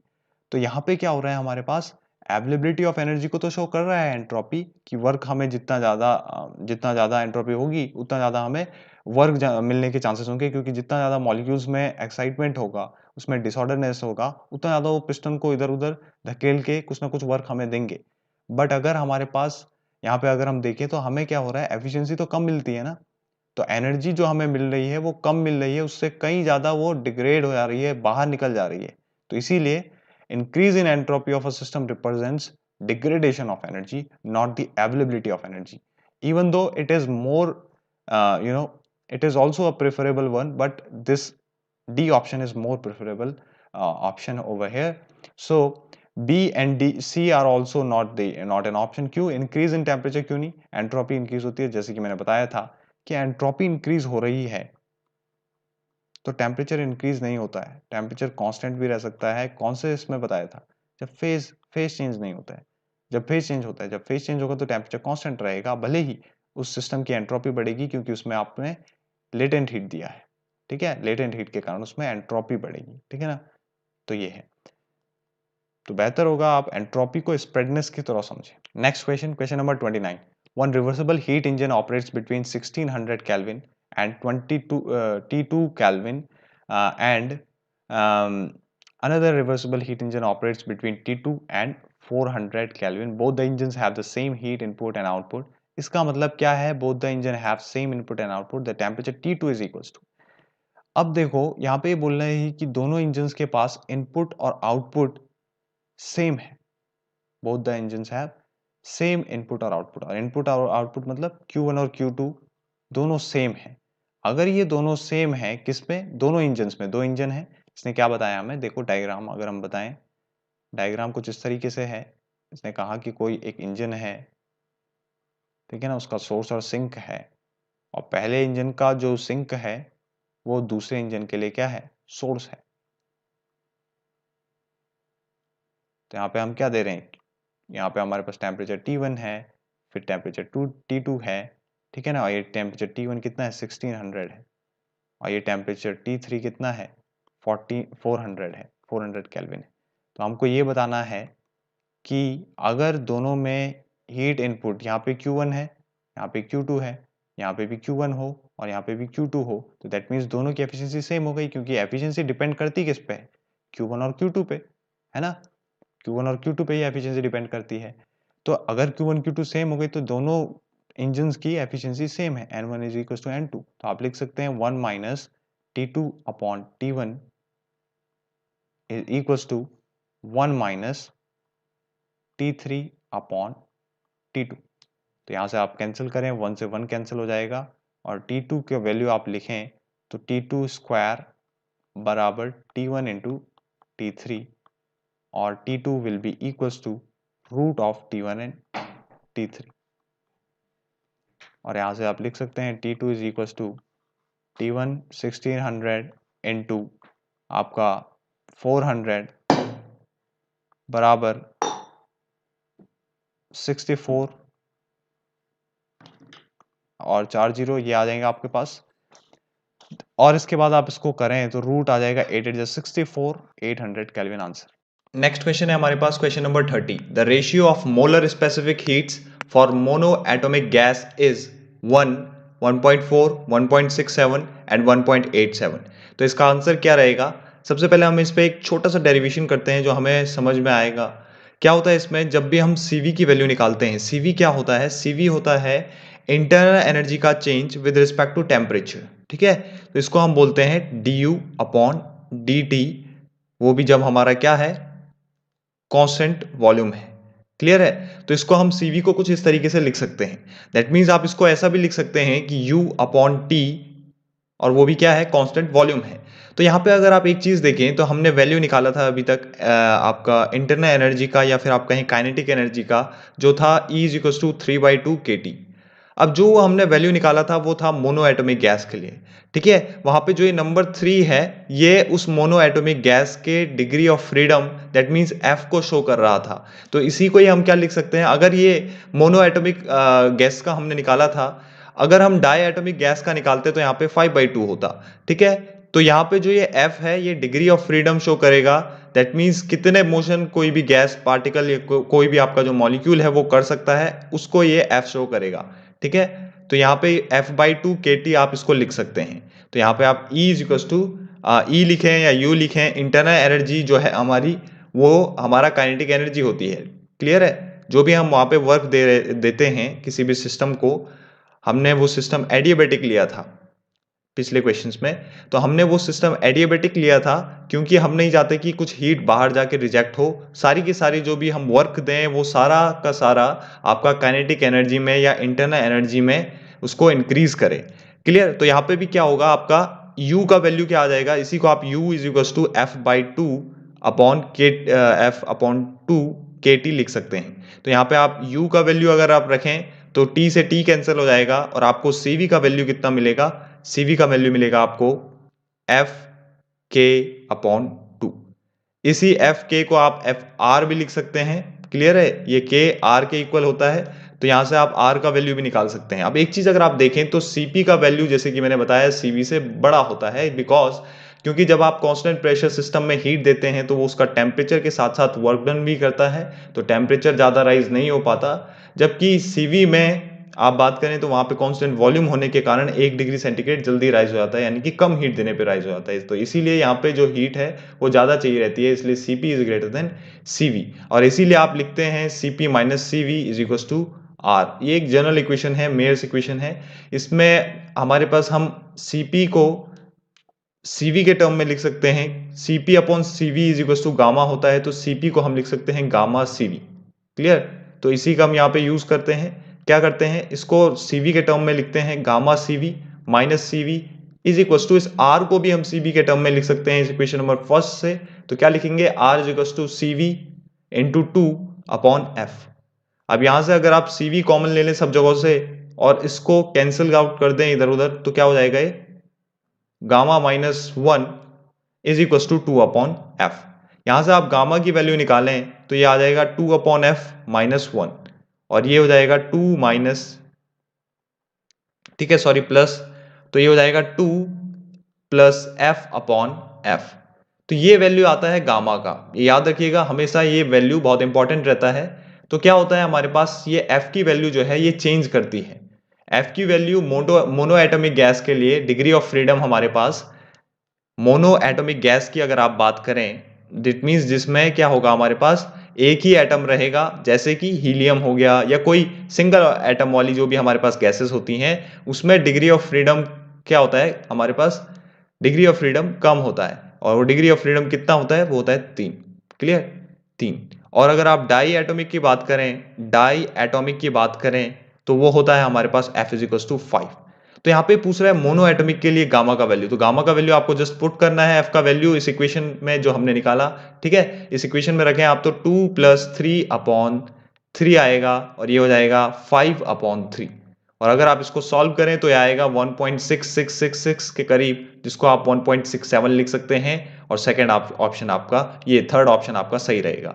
अगर ये पूछता कि डायटोमिक के लिए बताओ, तो आपको जस्ट गामा का वैल्यू 5 रखना होता था, और उसका वैल्यू आपको पता रहता है, वैसे भी ऑक्सीजन के लिए आपको वैल्यू पता होता है, तो वो एक डायटोमिक है, तो वहां पे वैल्यू आपको 1.41 पता होता है, 4 पता होता है, ठीक है। तो उसमें भी क्या करेंगे आप, 5/3 अपॉन, आपको बस वैल्यू रखना है 5, तो ये 7/5 आपका 1.4 वैल्यू आपको देता है। तो तब अगर ये आपको पूछता कि यहाँ पे डायटोमिक गैस, तो 1.4 आंसर होता। क्लियर? और अभी 1.67। नेक्स्ट क्वेश्चन है the general law for expansion of और कंप्रेशन ऑफ गैसेस। जब भी हमारे पास किसी भी गैस का, जैसे हमारे पास ये पीवी डायग्राम है, अब यहां से अगर मैं आपसे पूछूं कि अगर कोई मेरे पास प्रोसेस हो रही है कुछ इस तरीके से, यहाँ पे क्या हो रहा है, आपका कंप्रेशन हो रहा है या एक्सपेंशन? एक्सपेंशन हो रहा है। अगर ऐसे बात करूं तो तब भी एक्सपेंशन हो रहा है। अगर ये एरो ऐसा है, अगर ये एरो उल्टा हो जाए तो क्या हो रहा है, कंप्रेशन हो रहा है। तो यहाँ पे जो एक्सपेंशन है या कंप्रेशन है किसी भी गैस का, वो क्या कर रहा है, किस किस इक्वेशन पे डिपेंड करता है? तो इस इक्वेशन पे डिपेंड करता है। क्यों? क्योंकि ये किसकी इक्वेशन है, ये है पॉलीट्रॉपिक की। और पॉलीट्रॉपिक के बारे में अगर आपको नहीं पता तो मैं आपकी जानकारी के लिए बता दूं कि पॉलीट्रॉपिक एक सिंगल प्रोसेस नहीं है। ये उन सभी प्रोसेस को डिफाइन करता है जितनी भी प्रोसेस हमारे पास पूरी थर्मोडायनेमिक्स में होती हैं। क्यों? क्योंकि यहाँ पे अगर आप n का वैल्यू बदलते रहें तो आपको डिफरेंट डिफरेंट वैल्यूज मिलते हैं। सारे प्रोसेस, जो प्रोसेस आपने सुने भी नहीं है, जो प्रैक्टिकल लाइफ में हमारे पास प्रोसेस होते हैं, उन प्रोसेस को भी यहाँ तक कि हम पॉलीट्रॉपिक सबसे पहले मानते हैं। क्योंकि क्या होता है, जब हमारे पास कोई सिस्टम है और हमें नहीं पता कि उस सिस्टम के अंदर कौन सी प्रोसेस चल रही है, तो तब हम उस प्रोसेस को हमेशा पॉलीट्रॉपिक प्रोसेस की तरह डील करते हैं और अल्टीमेटली हमें पता चलता है कि वो कौन सी प्रोसेस है। तो इसीलिए जो पॉलीट्रॉपिक प्रोसेस है वो हर एक प्रोसेस को डिफाइन करता है, तो वो हर एक प्रोसेस के कंप्रेशन और एक्सपेंशन को भी बताएगा। और जैसे कि आपको पता होगा, अगर आप n का वैल्यू 0 रखें तो आपको क्या मिलता है, P इज टू कांस्टेंट। अगर आप n का वैल्यू 1 रखें, that means pressure, isobaric process आपको ये मिली। अगर आप n का वैल्यू 1 रखें तो PV is to constant, that means temperature constant. तो ये आइसोथर्मल प्रोसेस का आपको बताया आपका पॉलीट्रॉपिक ने। अगर आप ऐसे ही n का वैल्यू इन्फिनिटिव रखें तो यहाँ पे क्या होता है, PV to the power infinitive is equal to constant, और क्या होता है, V to the power infinitive is equal to C upon P, और इन्फिनिटिव उधर जाता है तो ये क्या हो जाता है, C upon P to the power 1 upon infinitive which becomes 0। तो ये भी आपका क्या देता है, आपको कांस्टेंट देता है। तो वॉल्यूम यहाँ पे हमारे पास कांस्टेंट आ जाता है, दैट मींस आइसो कोरिक प्रोसेस की भी बात ये कर रहा है। तो ये सभी प्रोसेस को डिफाइन करता है, जैसे कि मैंने बताया। तो यहां पे भी क्या होता है, आप अगर कर्व बनाते हैं तो कुछ इस तरीके से कर्व बनता है। पीवी डायग्राम में अगर आप बनाएं तो ये सारी की सारी प्रोसेस को कैसे डिफाइन करता है। सॉरी, यहाँ पे कर्व कुछ इस तरीके से बनेगा, इसको इरेज करता हूं, ये आपका इस तरीके से। तो यहां पे क्या होगा, ये जो प्रोसेस है, इस प्रोसेस की मैं बात करूं तो ये क्या है, कांस्टेंट प्रेशर प्रोसेस है। जैसे जैसे इधर से इधर की ओर जाते हैं तो ये कांस्टेंट वॉल्यूम प्रोसेस है। और यहां पे आपको कुछ कर्व दिखाई देते हैं जिसमें मैक्सिमम स्लोप आपको किसका दिखता है, मैक्सिमम स्लोप आपको दिखता है इसका। तो ये है हमारी एडियाबैटिक प्रोसेस, ठीक है ना, एडियाबैटिक होती है। ये होती है पॉलीट्रॉपिक, इसको आप डैश डैश करके भी दिखा सकते हैं। पॉलीट्रॉपिक यहाँ पे हम इसलिए इसको मिडिल में दिखाते हैं आइसोथर्मल और एडियाबैटिक के, क्योंकि ये कोई सी भी प्रोसेस बन सकती है। ये कोई सी भी प्रोसेस, इन सभी प्रोसेस में से कोई सी भी प्रोसेस आपकी पॉलीट्रॉपिक प्रोसेस हो सकती है। क्लियर है? तो यहाँ पे सभी के एक्सपेंशन हो या कंप्रेशन हो, सबको शो कर रहा है इस डायग्राम में, आप देख सकते हैं। Next question, the reading of the pressure gauge fitted on a vessel is 25 bar and the atmospheric pressure is 1.013 bar, the value of G is इतना। तो हमारे पास हमें निकालने की एब्सोल्यूट प्रेशर क्या होगा। तो सिंपल सा फॉर्मूला आपको पता होगा, एब्सोल्यूट प्रेशर हमेशा इक्वल होता है किस किस के, atmospheric pressure plus gauge pressure के, है ना। और यहाँ पे आपको पता है कि एटमॉस्फेरिक प्रेशर आपको कितना दिया है, एटमॉस्फेरिक प्रेशर आपको 1.03 बार दिया है। और जो आपको क्या बोल रहा है, ये the reading of the pressure gauge fitted on a vessel, किसी भी वेसल में आपका प्रेशर गॉज है। अब जो ये प्रेशर गॉज है, ये क्या करता है, हमेशा अंदर का इंटरनल प्रेशर मेजर करता है, और उसी इंटरनल प्रेशर को हम क्या बोलते हैं, गॉज प्रेशर बोलते हैं। तो ये आपका बस कितना हो जाएगा, 26.3 बार आपका आंसर रहेगा, 0.03 बार आपका आंसर रहेगा। तो इसमें आपका सी ऑप्शन सही रहेगा। Next question, question number 33. The ratio of root mean square velocity to average velocity of gas molecules at a particular temperature is, क्या होगा इसमें से। तो हमारे पास हमें निकालना है root mean square velocity by average velocity का रेशियो किसी भी गैस मॉलिक्यूल के लिए। तो रूट मीन स्क्वायर जो वेलोसिटी है उसका वैल्यू होता कितना है, उसका वैल्यू आपको डेरिवेशन से भी मिलता है, बट यहाँ पे मैं आपको जो वैल्यू बताऊंगा वो डायरेक्ट वैल्यू बताऊंगा। तो इसका वैल्यू होता है, ये आपको याद करना पड़ेगा, root kT upon m by root 8 kT upon pi m। अगर आप इसको सॉल्व करें तो आपको मिलेगा √3 upon √8 upon pi which will become 1.0854। और यहाँ पे आपको सबसे करीबी जो ऑप्शन दिख रहा है वो है ऑप्शन सी। क्लियर है? अगर ऑप्शन सी की जगह पे आपका कुछ और रहता 4 रहता तो हम किसके ऑप्शन की तरफ जाते हैं? हम 1.086 की तरफ जाते हैं। क्लियर? नेक्स्ट हमारे पास सी ऑप्शन इसका सही रहेगा। 34 आपका क्वेश्चन है, a series of operations which takes place in a certain order and restore the initial conditions at the end is known as thermodynamic cycle. अब आप बोलेंगे रिवर्सिबल साइकिल या इरिवर्सिबल साइकिल क्यों नहीं होगा? क्योंकि यहाँ पे क्या है, अगर आप बात करें, ये बोल रहा है a series of operation which takes place in a certain order and restore the initial conditions at the end. अगर ये यहाँ पे ऑल ऑफ द अबव का ऑप्शन देता तो ऑल ऑफ द अबव हो सकता था, बट यहाँ पे ये क्या बोल रहा है कि जो सीरीज ऑफ ऑपरेशन होते हैं वो कुछ इस तरीके से होते हैं कि जो इनिशियल प्रॉपर्टी है वो आपकी फाइनल प्रॉपर्टी के बराबर हो जाती है। ठीक है ना? इनिशियल कंडीशन ही आपको एंड में मिलती है। तो ऐसा किस में होता है? ऐसा होता है थर्मोडायनेमिक साइकिल में। हालांकि रिवर्सिबल साइकिल और इरिवर्सिबल साइकिल में भी होगा, बट थर्मोडायनेमिक साइकिल की ही ये डेफिनेशन है। तो यहाँ पे आपका जो मोस्ट प्रेफरेबल आंसर रहेगा वो ऑप्शन सी रहेगा। The hyperbolic process is govern by, देखिए जो हमारे पास जो आइसोथर्मल प्रोसेस है ना, इसको हम हाइपरबोलिक प्रोसेस भी बोलते हैं। ठीक है ना? क्योंकि यहाँ पे इसका जो मैथमेटिकल इक्वेशन है वो हाइपरबोलिक की तरह है। तो यहाँ पे क्या होता है, हमारे पास जो PV is equals to constant है, इसको हम हाइपरबोलिक बोलते हैं टेम्परेचर कांस्टेंट पे। और टेम्परेचर कांस्टेंट किस में रहता है? Charles law, क्विक-लुसाक law, Boyle's law. Boyle's law में आपका रहता है, तो ए ऑप्शन इसका सही रहेगा। क्लियर है? क्योंकि टेम्परेचर कांस्टेंट पे ही हम क्या करते हैं, जब किसी भी सिस्टम को हम प्रेशर देखते हैं तो वो वॉल्यूम के क्या होता है, इन्वर्सली प्रोपोर्शनल होता है। तो उसे हम बोलते हैं आपका बॉयल्स लॉ, और ये प्रोसेस होगी isothermal. According to the kinetic theory of gases the velocity of molecule क्या होगी?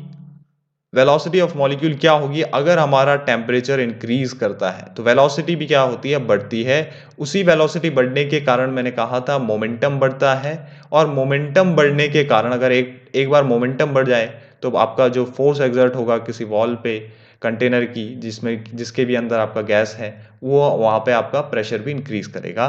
तो इसका आंसर रहेगा क्या होगा? इसका आंसर होगा increases. According to kinetic theory of the gases, the velocity of molecule increases with the increase in temperature. Next question, in a steady flow process, the ratio of, इसमें आपका ऑल ऑफ द अबव रहेगा, क्योंकि ये सारी ही condition क्या है, सारी condition steady flow को बताती हैं। स्टेडी फ्लो क्या होता है? स्टेडी फ्लो आपका एक ऐसा फ्लो है जिसमें हमारे पास ये ओपन सिस्टम के लिए होता है।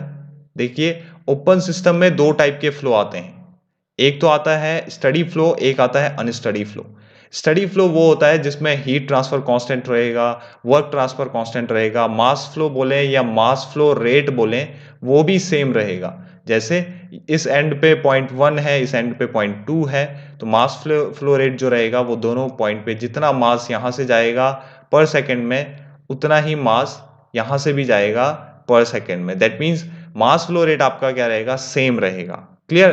तो यहाँ पे जितना ही रहेगा, और वर्क ट्रांसफर भी कांस्टेंट रहेगा और हीट ट्रांसफर भी कांस्टेंट रहता है। अगर इनमें से एक भी कंडीशन, ठीक है ना, मैंने जैसे कि कहा आपको, ये क्या है, एक टाइप का फ्लो प्रोसेस से है। फ्लो प्रोसेस के टाइप हैं, फ्लो प्रोसेस के दो टाइप आते हैं, एक आता है स्टडी, एक आता है अनस्टडी। स्टडी की कंडीशंस ये हैं, अगर इनमें से एक भी कंडीशन लागू नहीं होती है, दैट मीन्स एक भी कंडीशन फेल हो जाती है, तो वो आपका जो प्रोसेस कहलाएगा वो होगी unsteady flow process. Next question 38, the entropy may be expressed as a function of, यहाँ पे जो सबसे बेहतर ऑप्शन मुझे दिख रहा है, क्योंकि देखिए एंट्रोपी जो है उसे हम ये फॉर्मूले से मैथमेटिकल फॉर्म में देखें तो D Q is equals to क्या होता है, D S is equals to क्या होता है, डी क्यू अपॉन टी, है ना? तो टेम्परेचर पे डिपेंड कर रहा है। ठीक है, टेम्परेचर का ये डिपेंड कर रहा है, हीट पे अगर आप कहें डिपेंड कर रहा है, बट यहाँ पे जो मोस्ट प्रोबेबल आंसर है वो क्या है, मोस्ट सुटेबल आंसर रहेगा ए ऑप्शन, क्योंकि ये प्रेशर पर भी डिपेंड करता है। टेम्परेचर के कारण, जैसे कि हमने कहा, टेम्परेचर के कारण प्रेशर बढ़ता है, बिकॉज टेम्परेचर के कारण क्या होता है, टेम्परेचर के कारण काइनेटिक एनर्जी बढ़ती है, इंटरनल एनर्जी बढ़ती है, तो उसके कारण आपका प्रेशर इंक्रीज करता है मैक्सिमम टाइम।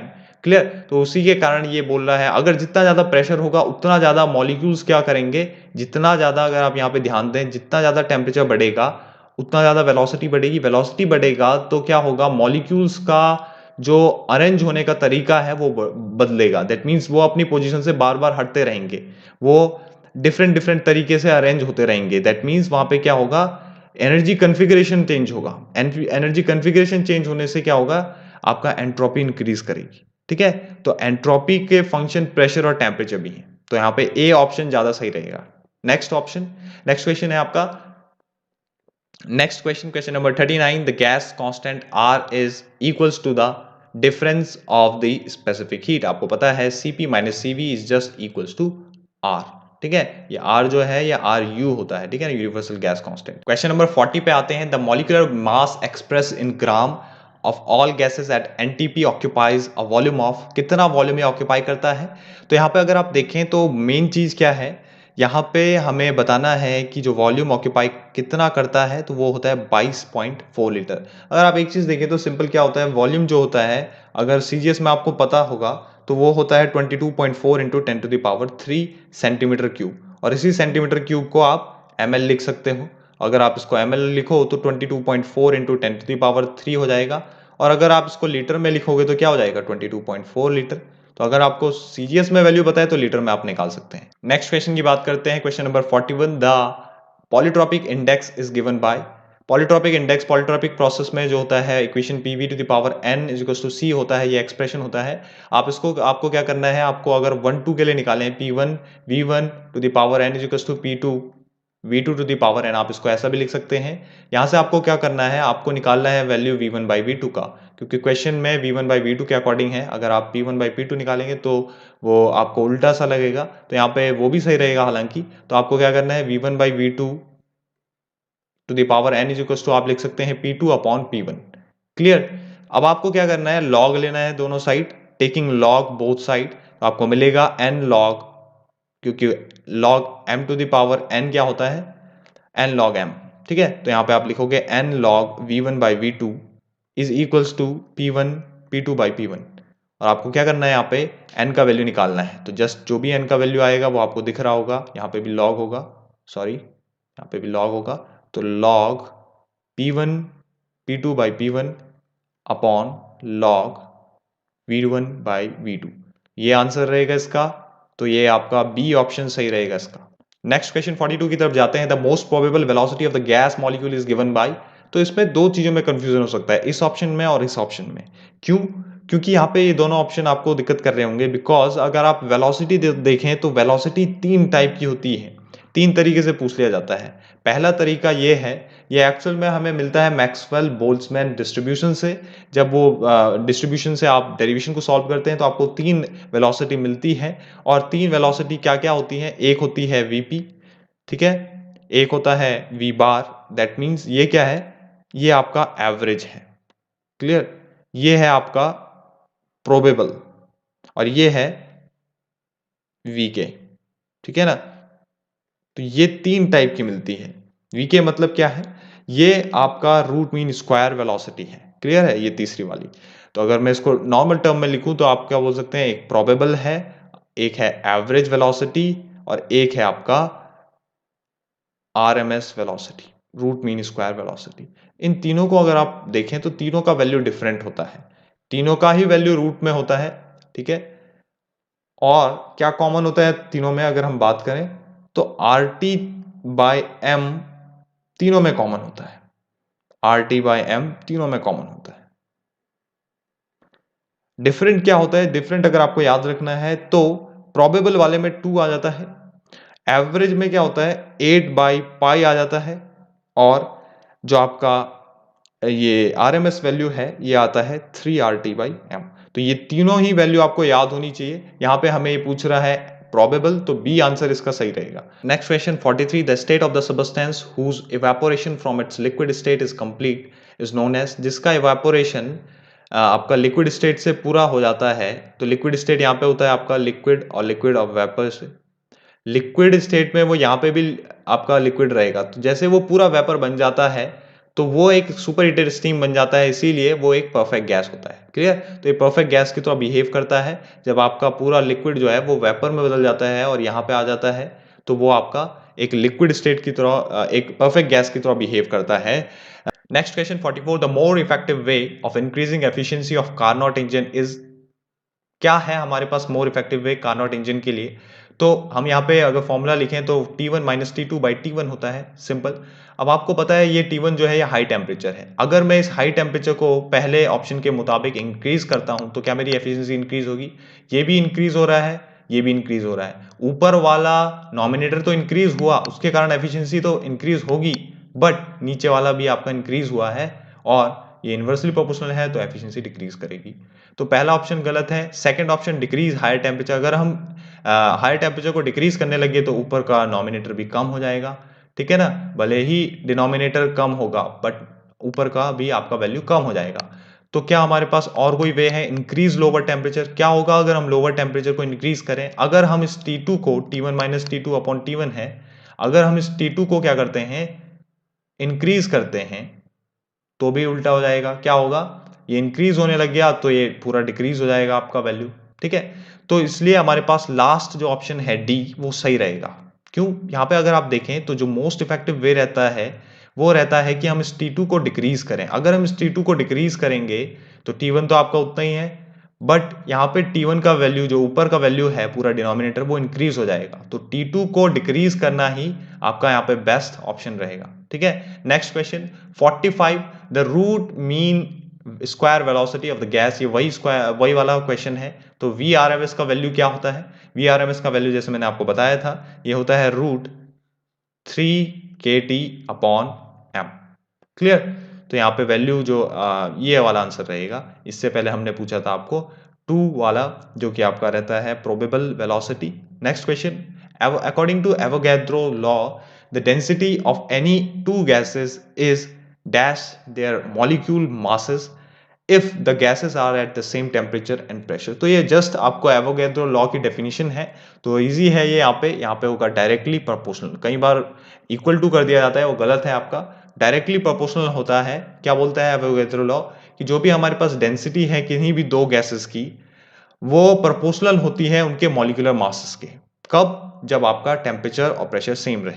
नेक्स्ट बात करते हैं क्वेश्चन नंबर 47 की, द मास ऑफ कार्बन पर kilogram of flue gas is given bye. ये बोल रहा है कि जो पर किलोग्राम फ्लू गैसेस हैं, जैसे कि ऑप्शन में दिया है CO एंड CO2, ये दोनों फ्लू गैसेस हैं, एग्जॉस्ट गैसेस हैं, जो कि किसी चिमनी से या किसी भी बॉयलर से या जिससे भी निकल रही हैं।